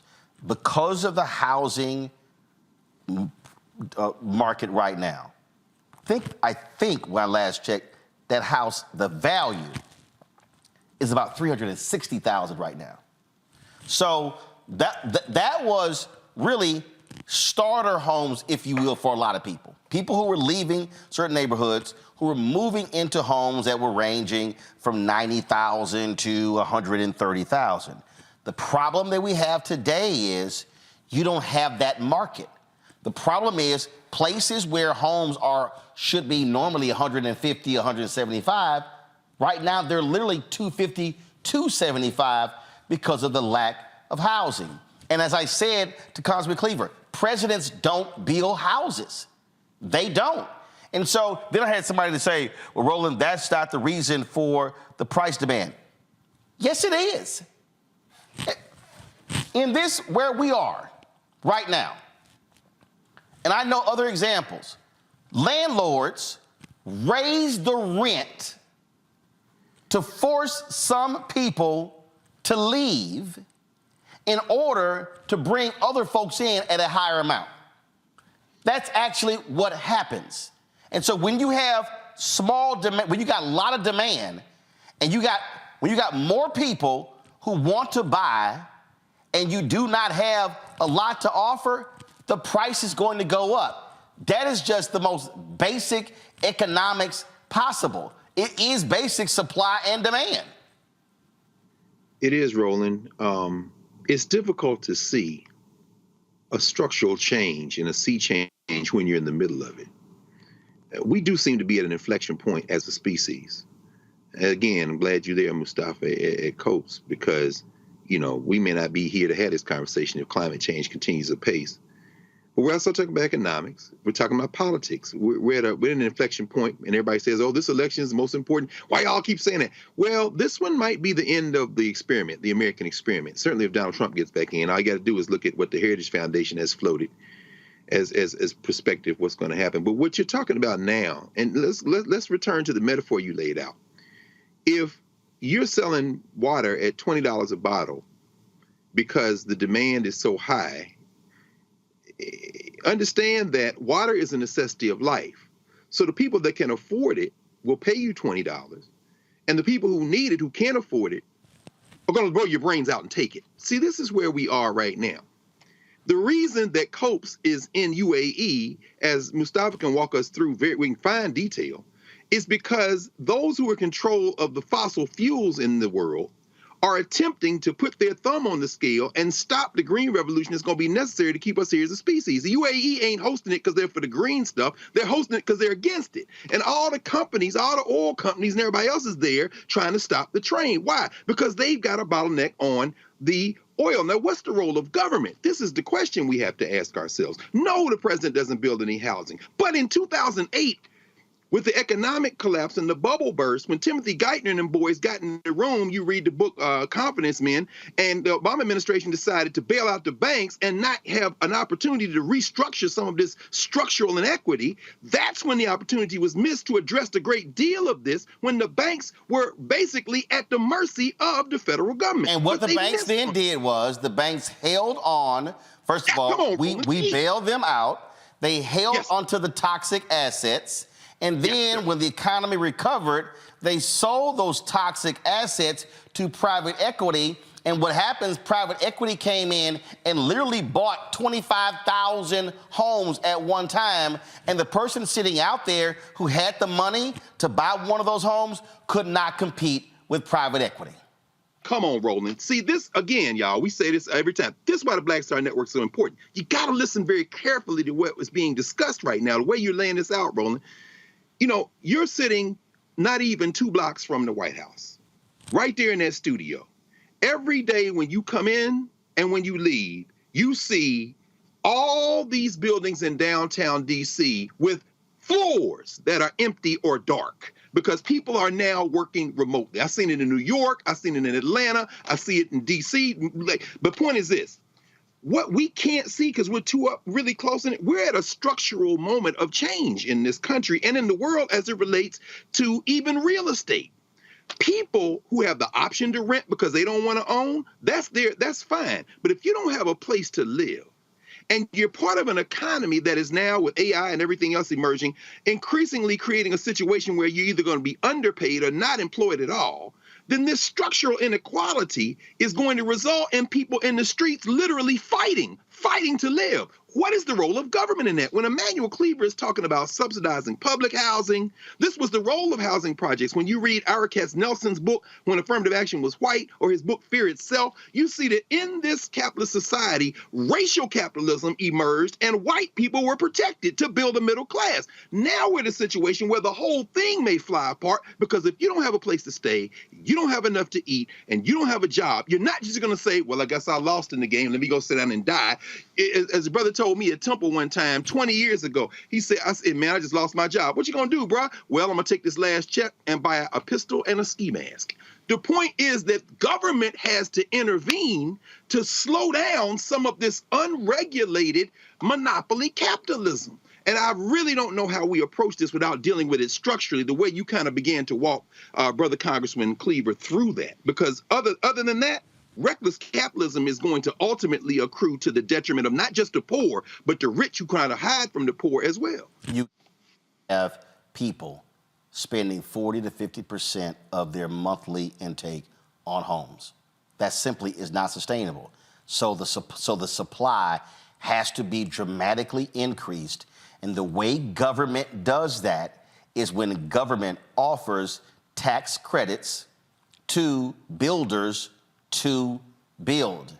And that's why there's that bill Congressman Cleaver is talking about has 186 co-sponsors, Republican and Democrat. They just got to move on it, but they're busy with Hunter Biden. And that's part of the problem right there. And let's be clear, Republicans are not necessarily the ones who are standing up for affordable and low-income housing. That's right. Period. All right, going to a break. We're back. Talk with Lamont King, who joins us from an Alpha gathering at Bowie State. That boy, you still in college? Lord have mercy, Lamont. It's time for you to go. You that 20-year plan. That's what Omegas do. All right, we'll be right back on Roland Martin Unfiltered on the Black Star Network.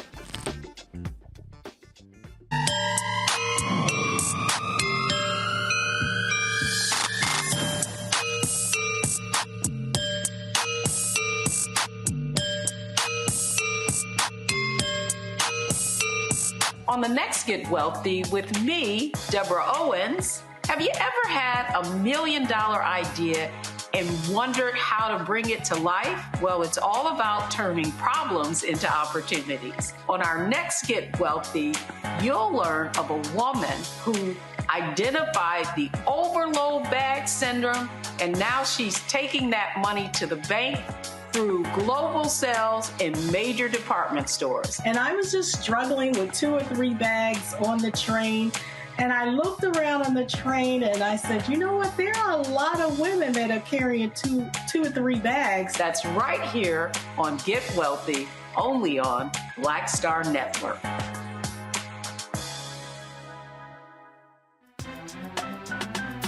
I'm Faraji Muhammad, live from LA. And this is The Culture. The Culture is a two-way conversation. You and me. We talk about the stories, politics, the good, the bad, and the downright ugly. So join our community every day at 3 p.m. Eastern and let your voice be heard. Hey, we're all in this together. So let's talk about it and see what kind of trouble we can get into. It's The Culture, weekdays at 3, only on the Black Star Network. Happy Founders Day, brothers. I've been a member of Alpha Phi Alpha for over 40 years and continue to be impressed with the way that we individually and collectively deliver our best selves to our communities, living up to our motto, first of all, servants of all, we shall transcend all. Let's continue to drive our organization forward, thrive under the light, and hold it high. Happy Founders Day.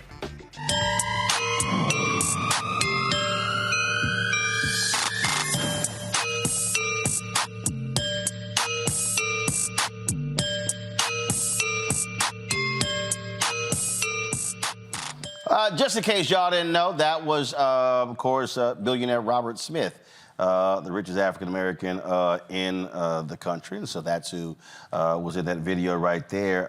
I'm trying to show y'all something. Give me a second. Hopefully I can pull this up. Give me a second right here.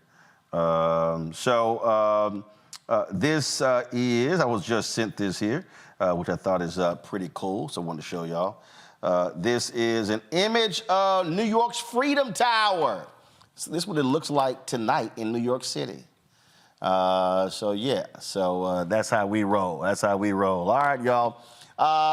Next guest is comedian Lamont King. He joins us. Lamont, where you at? You somewhere with the brothers at Bowie State? Where you at? So I'm in Prince George's County, Maryland. I'm at a spot in Bowie called Party HQ. We're doing a Founders Roundup. There's several alumni chapters, a ton of undergrad chapters. You see the room. About 300-400 people in here. It's a big deal. A lot of leadership from the Fraternity HQ is here, so it's a big deal. Only one listening to you. Well, it's obviously loud because I can barely hear you. I'm gonna go outside.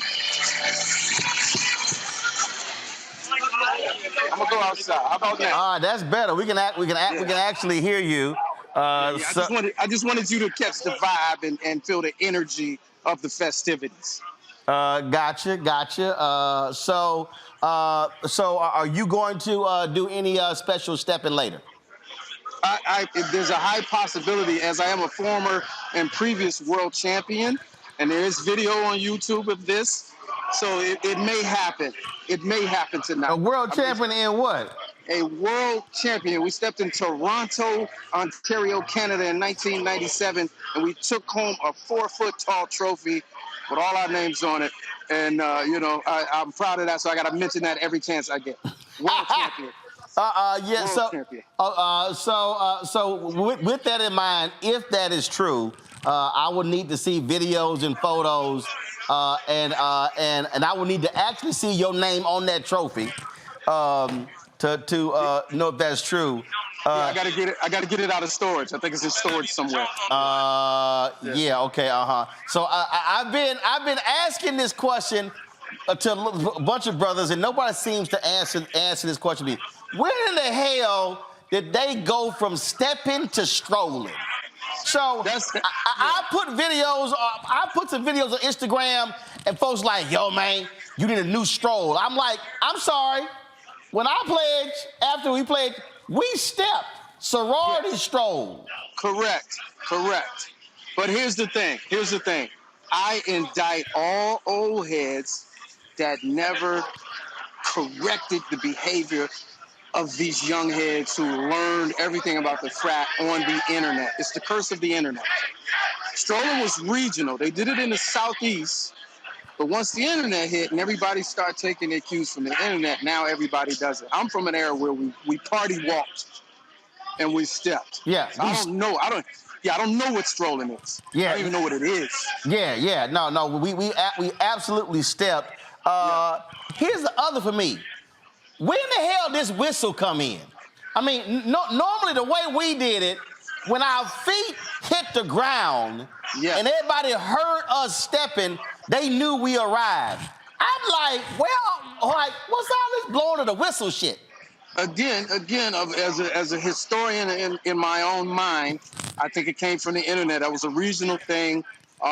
Some of the chapters down south that had heavy marching band influence and members who were drum majors carried it over into the frat. It got on the internet, it got popular, and now they ruined the whole party experience with the whistle. Me personally, I ban it from all establishments that I have something to do with. So if I'm putting it on, you cannot bring that whistle. No, sirs. Now, one that I absolutely ain't gonna ride with, and I've had some brothers try to explain to me the origins of it, but I ain't never, ever gonna call myself an ape. Well, I mean, I won't refer to myself as that, but as you know, that's an identifying period of the previous process. That's the best way I can word that. But that just let everybody, I want everybody to know that is not anything official of Alpha Phi Alpha Fraternity. In fact, under General President Skip Mason, they were banned from selling an ape image with alpha letters on paraphernalia, whatever. So I tell folks, I don't claim ape. You ain't gonna never see me taking no picture with no damn ape. Ain't no way. No, look, we got the Sphinx. We good. We don't need no damn mascots. Leave that up to them damn dogs.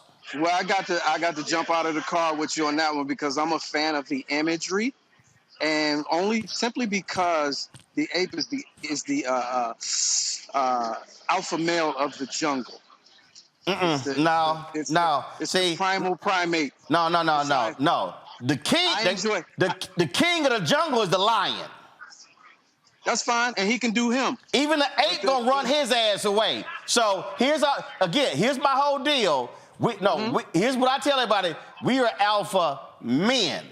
Sure. I don't need no monkey, no chimp, no ape, no. I don't know chimps or monkeys, but I do identify with in some of my clothing with the ape iconography, if you will. So I'm partial on that one. Let me bring in my panel to weigh in on this. Mustafa, Larry, and Greg. I'll start. Let's start with the ape first. Then we'll go to the other one. Larry, go ahead. Okay, so I was made at Chain University Delta Pi chapter, so 1/3 of Blade Triangle. That brother there knows what I'm talking about. So let me say, as an old school brother, a couple of things you highlighted, Roland. The whistle, I cannot get down with. I also raised the same concern about when stepping changed. When we went from, like I said, we're in a party, we're stepping. You can hear it. You can hear the floor, to blowing a whistle. So like I said, maybe more historians know better than I do. Also, I completely agree with you, Roland. For those brothers who are watching and on this panel, and specifically as it relates to ape, we know why we use that. And so I do have a problem with brothers with the ape imagery on T-shirts and et cetera, because that's not consistent with the fraternity. So I'll leave it with that. Mustafa. Yeah, Lamont, it's good to see you. We go way, way, way back. Yeah, my man. There's a lot of people here, too, that told me to tell you what's up. All right, tell them I said what's up. Yeah, Lamont, I'm more interested in what's your vision for the fraternity? Where do we need to go? What are the things that we need to strengthen? So that's a great question. We have these conversations all the time. I have a mantra about me that goes, it's bigger than letters, right? And I believe any vision that we need to have or can have or should have has to be a collective vision.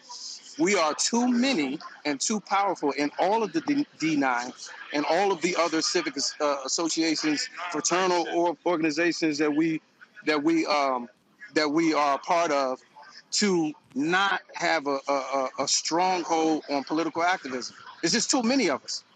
And so my vision would be for, as a collective across the D9, we have to really come with a real game plan that everybody can buy into.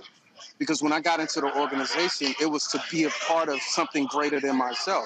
So if that something greater than myself is not making real moves, is not impacting, not pushing the needle, and just serving surface level rhetoric, it's not going to get us anywhere. So that would be my vision.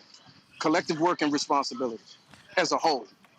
All right, Greg, you can weigh in on the step and the whistle and the ape. Oh, brother, look, it's always good to hear Brother Lamont, man. It's good to hear you, Frat. Hey, likewise, Baba. Yes, sir. Yes, sir. Man, on the stroll, yeah, I don't know nothing about that. I came in and paid on April 1985, man. I'm coming up on my 40th year in a couple of years, and that ain't how we did it. My man Mario Beatty, who was on faculty at Howard and the campus advisor for Beta chapter, he was the step master at a mine of Ohio. Master. Right. No question, not the stroll master. When it comes to the ape, brother, I had to say this. I'm first my family go to college. I didn't know anything about fraternities and sororities. My best friend in Tennessee State Marching Band wanted to be a Sigma, so I went with him in the summer before school started. We were at band practice. We went to the library, and they looking at the Sigma history book, and I seen the rest of them. I saw that Sphinx on the cover of the Alpha book. I said, let me see that one. And when I saw Martin Luther King and Paul Robeson and Duke Ellington and Jesse Owens and Charles Hamilton Houston, Thurgood Marshall, I said, okay, can you be in more than one of these? And they said, no, you got to be in one. I said, well, who's in y'all's book then? Because everybody I know is in this book. And that's when I wanted to be out. So the Sphinx, like Roland said, the Sphinx was the image. Now, I must confess, because, I played back in, I guess, what would be considered the old days, the ancient days, like the rest of us old heads in here. I do have a plastic banana that was around my neck, and some of y'all know I'm talking. It's around there in the back. But my point is, the ape in African culture, when you talk about the baboons, that was considered a symbol of high intelligence in ancient Egypt. The ape has a significance beyond this notion of brute strength for African people. Is one of the most intelligent animals. And all that having been said, you will never, ever catch me with a gorilla on my shirt. I'll end with that. That's all I'm gonna say. And there you go. All right, Lamont, I appreciate it. Tell all the brothers what's up. Y'all have a great time. And I got some ape shirts for all four of y'all. I'm getting them made tomorrow. I'm sending them to all four of y'all. And guess what? I'm sure it will burn very well in my fireplace. All right, y'all. All right, Lamont, appreciate it. All right, folks, when we come back, we're going to chat with Hill Harper, of course, Alpha brother. He's running for the United States Senate in Michigan. We're going to catch up with him. He's at the Alpha House in Detroit. It's going to be good chatting with him. Going to the break here. So I saw this here. This was a rap that some young brothers put out. The Alphas put this out on Instagram, and so I was like, "Oh, we got to share this on the show." We'll play this here. Going to break. You're watching Roland Martin Unfiltered right here on the Black Star Network. Wiggity, hold up, let me go on and make my way. It's the Founders Day of my frat, A5A. If you ain't know that, yeah, we the first and the oldest. Let me correct that, bruh, we the first and the coldest. When you step on the yard, just know we own this. We built it brick by brick since 1906. Check the history facts, and look at what we demonstrated. How we copy anybody, we the ones originated. Take him to school like lean on me, and that's OCCJK, MOT. And when you see D, you know we ain't free. We got MLK, WEB, I mean, look at the boy, we gon' be alright. If I named every alpha, we be here all night. You see that black and all gold through them neon lights. If I ask her who she with, she say she want ice. Only time our heads down after singing to him. Competition with who? We ain't competing again. If it's something that's stuck and we keeping the win. Cause without us, boy, it wouldn't be no them. Yeah. Alpha Phi Alpha Fraternity Incorporated develops leaders, promotes brotherhood and academic excellence while providing service and advocacy for our communities. Check your facts.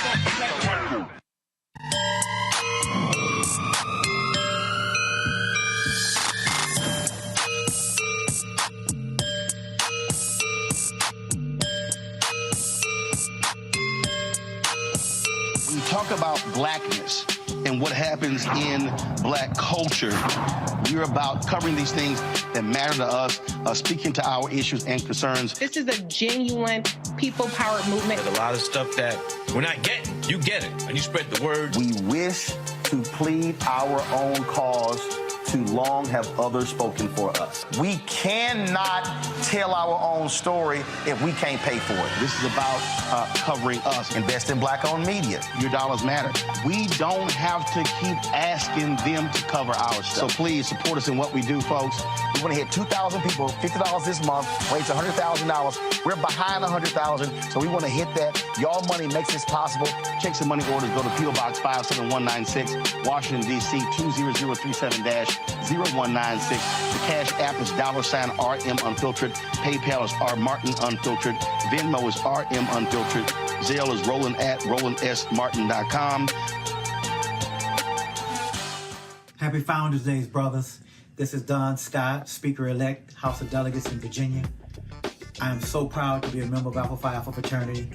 Spring 1985, Pi Omicron, Texas A&M University.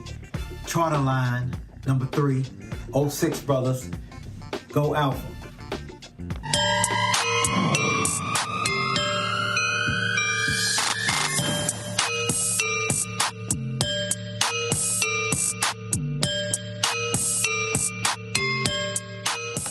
All right, y'all, welcome back. Another brother wanted to hit him up, wanted to join us. It's Hill Harper. He, of course, is running for the United States Senate in Michigan. Wanted to include him in today's show, so hit him up. He's with at the Alpha House in Detroit. What's up, Hill? What's up, what's up, what's up? Happy Founders Day. Founders Day. So you're at the Founders Day. You're at the Alpha's house in Detroit? No, Where I'm are in my house in Detroit. They told me if I went over there with you on camera, they were like, no, I was gonna go over there. I'm headed there as soon as we finish to have a libation with the bros. It's gonna be apple juice. Now we know you lying right there. So we know you lying. So tell them, look, don't be scared. Listen, they could get drunk after the Some of the bros asked me to bring them a very high level single malt. Some bros asked me to bring them a high level of a 100% agave.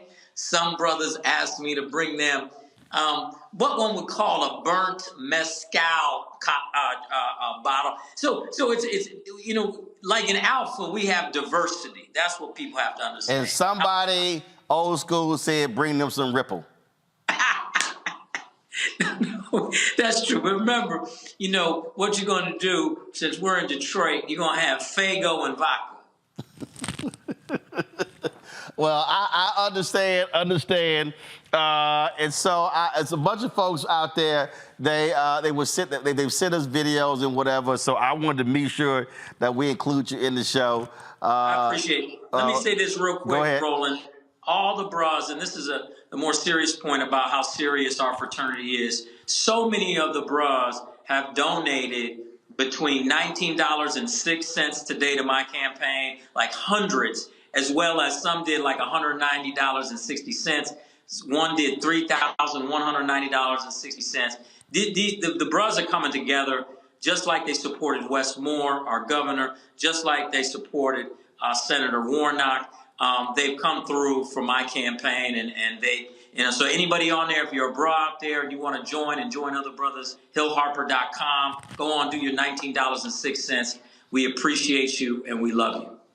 Well, Hill, we appreciate that. We're going to have you back on to have a longer, more in-depth conversation about your candidacy there. So I just wanted to get you on the show and just make sure that we had you a part of this. Yes. Happy Founders Day, brothers. I wish you all the light and love and jewels to yourself. All right. Appreciate it, Hill. Thanks a lot. Appreciate you. Thanks, bro. All right, folks. Several other folks also sent us some videos. Here he is, the great saxophonist, Alpha Brother Gerald Albright. Hey, everybody. Saxophonist Gerald Albright here, checking in to say Happy Founders Day to all of my Alpha Phi Alpha brothers. I'm currently in customs, literally, in Puerto Vallarta, where I'm doing a jazz festival. Big shout out to my dear friend, Roland Martin. Happy Founders Day, y'all. Take care. All right, filmmaker, director, producer, Rob Hardy. I want to give a quick shout out to the best that ever did it, the oldest and the coldest, the originators, the innovators, the brothers of Alpha Phi Alpha Fraternity Incorporated. Happy Founders Day, bros. Respect. All right, y'all. And, of course, movie director, Alpha brother Benny Boom just sent this to me. Roland, what's up, Frat? I want to give a big shout out, a big happy Founders Day to Alpha Phi Alpha Fraternity Incorporated, founded Tuesday, December 4th, 1906. My name is Brother Benny Douglas, also known as Benny Boom, 06. So one of the things I want to say this here. You know, Lamont made some comments there in terms of Mustafa when he asked him that particular question, and I've said this on several occasions. Y'all have heard me quote this on this show, and I gave the Brotherhood speech to the Alphas at our convention in Baltimore, and I stated this in my speech. I said many of us talk about who ran the yard, but the question I have for you today is who's running your cities? Mm-hmm. And Reverend Dr. Frederick Haynes is like, oh, I'm going to steal that one. And so when I made this point, and I talk about this all the time, in Dr. King's book, Where Do We Go From Here, Chaos or Community, he said this, and y'all can go to my iPad. As y'all see, I actually read books, so this was actually highlighted. He said there are already structured forces in the Negro community that can serve as the basis for building a powerful united front. The Negro Church, the Negro Press, the Negro fraternities and sororities, and Negro professional associations. We must admit that these forces have never given their full resources to the cause of Negro liberation. There are still too many Negro churches that are so absorbed in a future good over yonder that they condition their members to adjust to the present evils over here. Too many Negro newspapers have veered away from their traditional role as protest organs agitating for social change and have turned to the sensational and the conservative in place of the substantive and the militant. Too many Negro social and professional groups have degenerated into snobbishness and a preoccupation with frivolities and trivial activity. But the failures of the past must not be an excuse for the inaction of the present and the future. These groups must be mobilized and motivated. And then he goes on to talk about this with unity. Here's why I said this, and I've said this to the AKAs who I've addressed, to the Deltas who I've addressed, to Sigma Gamma Rho who I've addressed. I've said it to other D9 members, that when you look at the Divine Nine, and then you add in the Links, and you add in Prince Hall Mason, and you add in Eastern Star, and then you add in other black organizations, what we have is a significant infrastructure in our community. But I fundamentally believe, just like Dr. King, that we are not properly using that black infrastructure for the advancement of black people. We spend lots of time talking about gentrification. We spend lots of time talking about other folks owning our community. We talk about non-black people dominating the hair care industry. We talk about who's owning convenience stores and gas stations in our neighborhoods. We talk about all of those things, but then how are we changing it? Just give you an example. Imagine if 20,000, if Alpha decided that they asked 20,000 of its members to contribute $1,000 a year to an investment fund. That would amount to $20 million. So now all of a sudden, let's say the Alphas create a $20 million investment fund, and the AKAs have one, and the Deltas have one. And if you go all the way down to all the Divine Nine, you're talking about 9 organizations, then you're talking about $20 million each. We're now talking about $180 million. That we talking about? How much are we talking about? How much money are we talking about collecting? We're talking now about major money. We're talking about $20 million each. So you do the math, y'all. I want y'all to do that. 20 million times 9. I'm like, oh crap, hold up, man, that's a lot of money.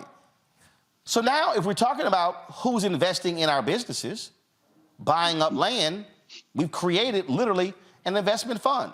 I've said continuously, who's showing up at school board meetings? Who's showing up at city council meetings? So imagine if you're living in Chicago and Houston and Dallas and Charlotte and on and on and on, and you have 9, you have the Divine 9, then you throw in Eastern Star, Prince Hall, Mason, Links, now you got 12 groups. Now all of a sudden, those 12 groups say, okay, in the month of January, Alphas, y'all got the school board meeting. In the month of February, Deltas, y'all got the county commissioners meeting. In the month of March, Kappas, y'all got the school board, the city council meeting. And you literally, and all of a sudden, you tell members, wear your colors.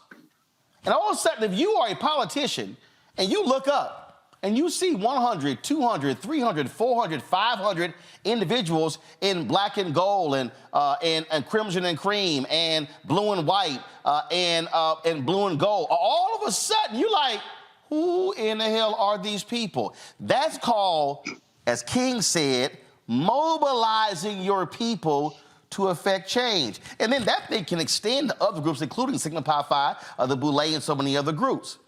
See, I think the fundamental problem, as King laid out, with our fraternities and sororities and our other groups, is that we are preoccupied with our internal business. That we spend so much time on our internal business that we're not necessarily driving change externally. I spoke to the Alphas in Tampa a few years ago. They had a fundraiser for their youth program. About 15 young men were going through it. And I said to them, can you imagine if each member of the Divine 9 said, we want to run each 50 charter schools across the country? Now, I know a lot of people disagree with charter schools, but guess what? They exist. So imagine, again, same thing. I said across the country, y'all. So imagine you had 50 charter schools run by each member of Divine 9. Do you know how many thousands of students, largely black, we would have control over? Because guess what? When you control the charter school, you control the curriculum. You control the dress code. You control the teachers that get hired. You control the budget. You control the contracts. You literally are controlling the minds of our children. So what I am talking about on this Alpha Founders Day is that while we are thankful for what we have done, there's a lot more that we can actually do. It's easy to wear paraphernalia. It's easy to sit here and throw the ice. It's easy to step. It's easy to sit here and say, oh, you know what, and recount all of these famous alphas. But let me remind you of something. No famous alpha got on that list without actually doing something. And if we are going to truly say, first of all, servants of all, we shall transcend all, then we must actually do it. And we must actually lead. The challenge I give to all black organizations is to do an actual assessment of what are you actually doing? What are you actually changing? And actually chart the change. Chart the progress. Elections are coming up. That's one thing. We talk about what's happening in our community economically. That's another thing. I want to see black communities change. But the only way our communities change is when the leadership actually leads. It's a lot of talking. It's not a lot of doing. Now is the opportunity for us to actually do the work. And when you do the work, nobody outside of our groups, when they see black and gold, will ask, who is that? Nobody, if they see pink and green or red and white or any of the other colors will go, who are those people?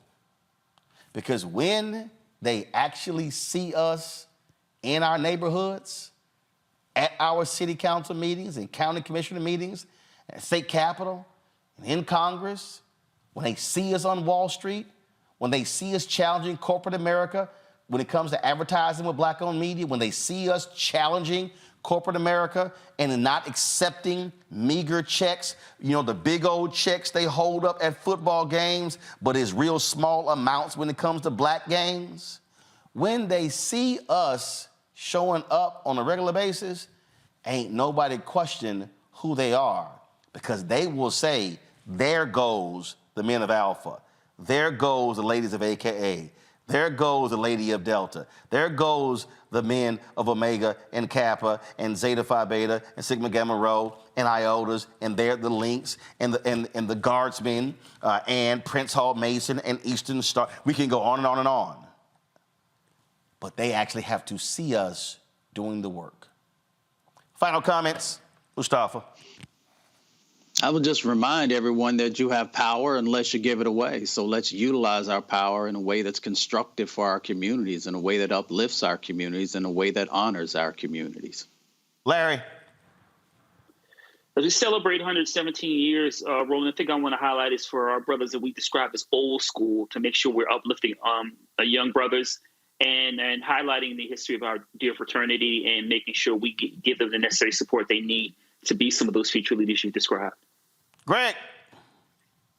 Thank you, Roland, and thank you for bringing us together. Happy birthday, all of the frat. And I'll just close with the words of W.E.B. Du Bois, spoken at Hampton University in 1906. Dr. Du Bois said, the purpose of education for our people is to train us in how to acquire and use power. And that's the only reason that these fraternities and sororities exist. So we got to hew to that. Listen to our frat brother, W.E.B. Du Bois. Thanks again, Roland, for doing this, brother. Indeed, indeed. All right, folks, that is it for us. Let me thank Mustafa, Larry, and Greg, all the folks who sent videos, contributed as well. Y'all YouTube folks, y'all got about 120 seconds to get to us to 1,000 likes. Y'all lacking right now at about 882, so let's get this thing going. Don't forget to support us in what we do. Your dollars absolutely matter. Send your check and money order to P.O. Box 57196, Washington, D.C. 20037-0196. Cash App, $RM Unfiltered. PayPal, R Martin Unfiltered. Venmo is RM Unfiltered. Zelle, Roland at RolandSMartin.com. Roland at RolandMartinUnfiltered.com. Don't forget to download the Black Star Network app, Apple phone, Android phone, Apple TV, Android TV, Roku, Amazon Fire TV, Xbox One, Samsung Smart TV.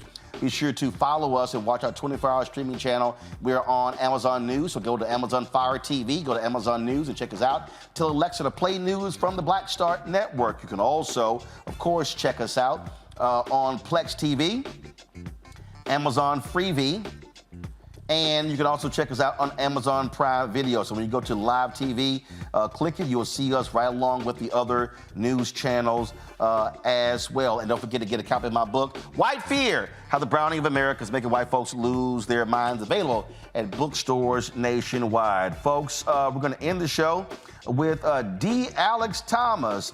He is a member of Eta Omicron chapter. And I saw this on the Fraternity Instagram channel, and he arranged and played this version of the Alpha hymn on his alto and tenor saxophone. This is what's going to close us out on today's edition of Roland Martin Unfiltered. I will see y'all tomorrow. Holla!